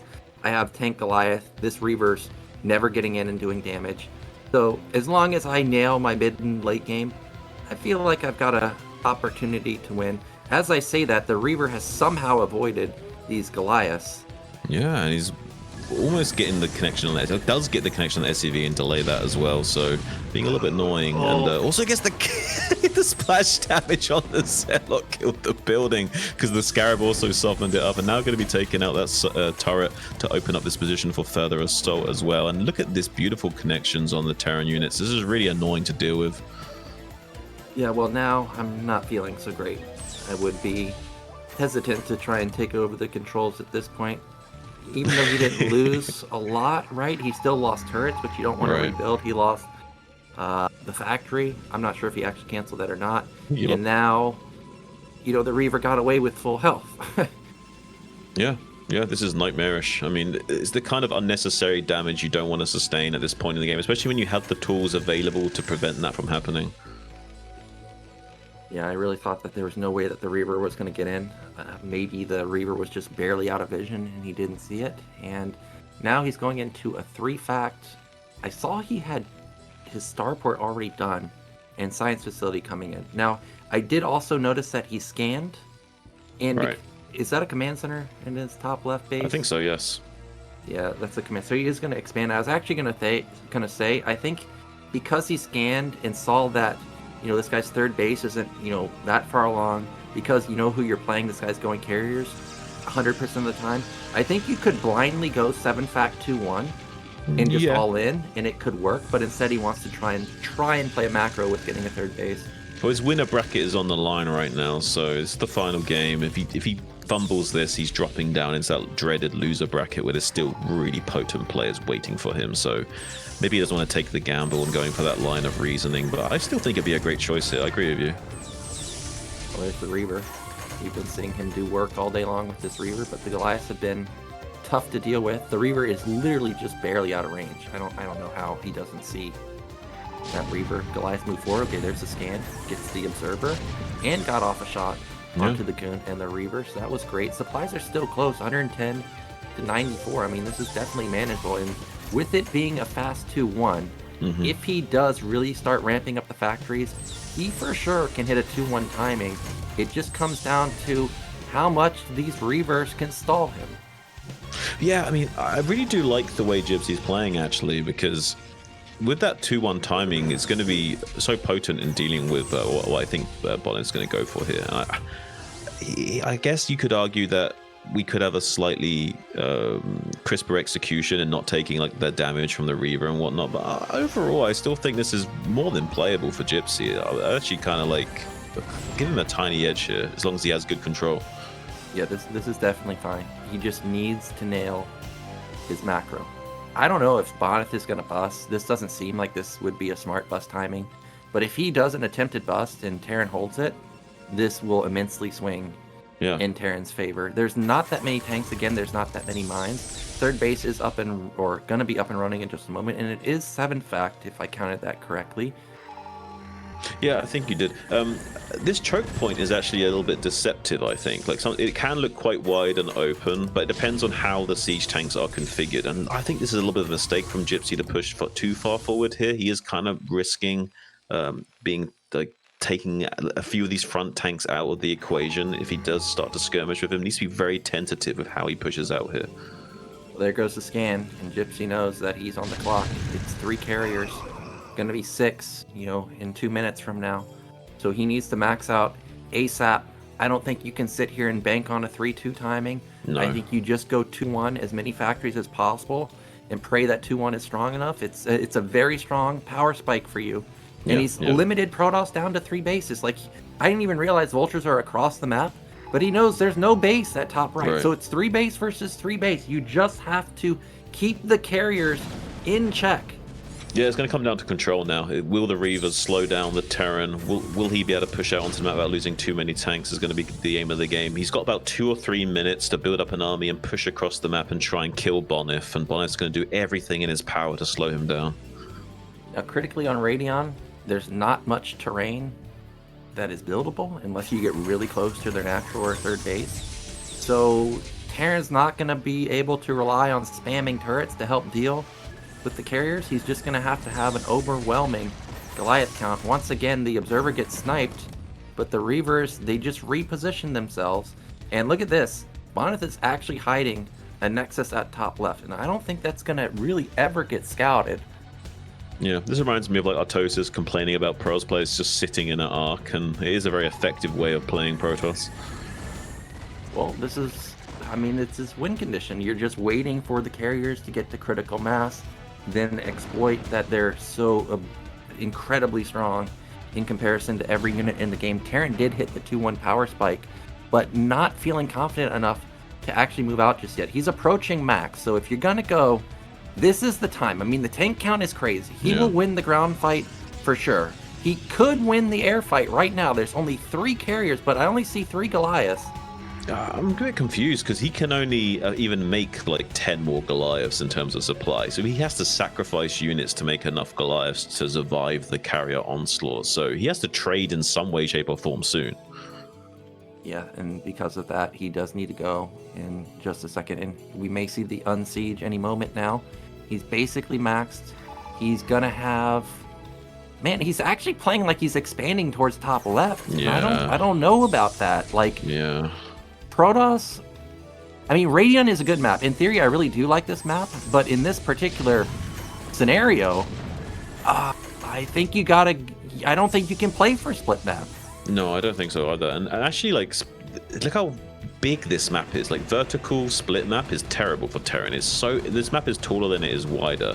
So this is like the worst case scenario for Terran to like split the map vertically while facing carriers horizontally. I don't think this is a good idea, Gypsy. By the way, like you were talking about, he only has a certain amount of supply to build Goliaths, and I look at his rally point, and there's 2 tanks and an additional Vulture, so those aren't Goliaths. So he's almost maxed, and his Goliath count is, I don't know, 12? I mean, it's okay, it's a little more than 12, but you 18. get my point, is it's not that high is what I'm getting at. Yeah. It's not high enough is the critical thing. He has to trade off vultures or something to make room for Goliaths, and then he might die to the ground army. So he's caught between a rock and a hard place right now with his composition. Well, he did wait a long time. He may actually have +3. Maybe that was the entire game plan, get +3. Because something that I did notice with Bonyth, with his carrier upgrades, by the way, is he has no armor. And I don't think he's really gotten armor in any of the games. So +3 is absurd versus +0 carriers. And here we go. We're going to finally have an engagement. The tanks are clumped up. The vultures, there are a lot of them. So they're going to deal with the zealots pretty easily. There's a lot of Goliaths in the back. They did not take much damage at all in supplies. Well, they do just kind of reset here. Bound to 160 for both sides. Not many tanks actually died. Only vultures. Yeah, I mean, honestly, like, this is the best case scenario for Gypsy. Like, he's trading out the vultures to make room for, like, critical Goliaths, and that's exactly what he wants in this situation. So far, so good. I think if he is going for that very fast +3 timing, like he most likely is, he will be kicking in any moment now. In the next, like, 30 seconds to a minute, we should see that +3 weapons. Well, there is buildable terrain in the center right here, of course, so he can start spamming turrets if he wants. But he did lose his eBay, by the way, which I'm not sure he actually rebuilt or not. And Gypsy did actually play this for split map. Like, he's took a fourth command center at top left. He still doesn't know that Bonyth actually has the main of that side of the map. The carriers are very far forward, but the Grievers are so strong. You move forward, you're going to get hit by that 100 damage bowling ball right there as it connects onto 3 more Goliaths. Yeah, I mean, look at this. This is a very tight little death ball here. So every splash damage from these tanks is actually doing so much damage to those Dragoons. Like, everything's so clumped up. So getting really good trades. Finally, we see the High Templars coming out with their swagger. If they can get Psionic Storms down on these clumps of Goliaths and tanks, there will be the kind of, you know, swing of balance that he needs to really get the tempo going in his way again. But so far, Gypsy looking very strong, pushing across. All right, he's getting into the point where Protoss is really strong here because they can abuse the ledges like this. There are a lot of tanks, a lot of Goliaths, a lot of firepower here, but the edges are really hard to deal with. But he's gotten pretty far deep. However, they don't have Storm. Because I saw, they do have Storm. He morphed an Archon. I don't know why. I guess it didn't have full energy there. Those were good Storms. He actually had a good split with the Goliaths. Does a lot of damage to the carriers, but like you said earlier, I mean, you can do as much damage as you want to the carriers, but if they don't die, they still there, and they're still ramping up tons and tons of damage. Yeah, it still could be a little bit of a dicey situation if we bleed off too many of these Goliaths, but so far we are batting on the gates of the Protoss player, sieging up at the rally point and starting to put the pressure on target, firing his own gateway to keep those interceptors deployed so they can do maximal DPS. They have such a high DPS when the interceptors are already deployed, and you can just instantly start doing damage without having to wait for them to cycle out one at a time. Is also going to be able to abuse this high ground area towards the 6 o'clock as well, which is really frustrating. Unless you can pincer these carriers from both sides, this is a nightmare situation. Yeah, he just killed 5 tanks for free. Did you see a carrier die? I didn't. And nope. I think that was the move that kind of broke Gypsy's power spike right here. There's just not enough on the ground anymore. You can have 100 Goliaths, but the Goliaths are not going to be able to overrun the ground plus carrier army. And at the same time, I see there is one blue dot. I guess that's a tank attacking the third base. It's a Goliath, so he doesn't even kill the Nexus or probes over there. No, this is not looking good. And we only have a few tanks remaining here. I think he's gonna get out of dodge. I think that's the only thing he can really do right now, and it's not gonna be good. Gypsy's frustrated. He knows he's in really bad shape right now. You can see the frustration on the webcam. He knows just how bad things are right now. He's gonna obviously still try and play this out, but he's feeling the pain right now. Oh, he never transferred to top left because these SCVs bugged out on the depot. That's why he's freaking out. That's why he's freaking out, because he can't transfer the SCVs.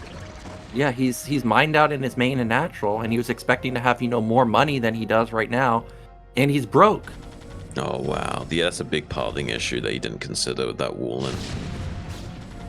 Yeah, I've had that happen also. It's really annoying because you're not going to notice it. Those SCVs that are bouncing, they're not even bouncing like a long distance. Like, why am I looking at my third base? Like, I'm never going to be looking over there. If they were bouncing like towards the center, maybe I notice it as I'm looking at my rally point. But over there, never. So now, Bonyth, first off, he's up 1 base, which Terran still doesn't know about. He's up 40 supply now, and I did now finally start seeing that he's getting some upgrades running. Also, he has snuck a DT across the map, and I think this probably isn't even going to be responded to. I think if anything, this will force like a full SCV pull and just an immediate counter, and that's going to put Gypsy all in, trying to make one attack win the whole game.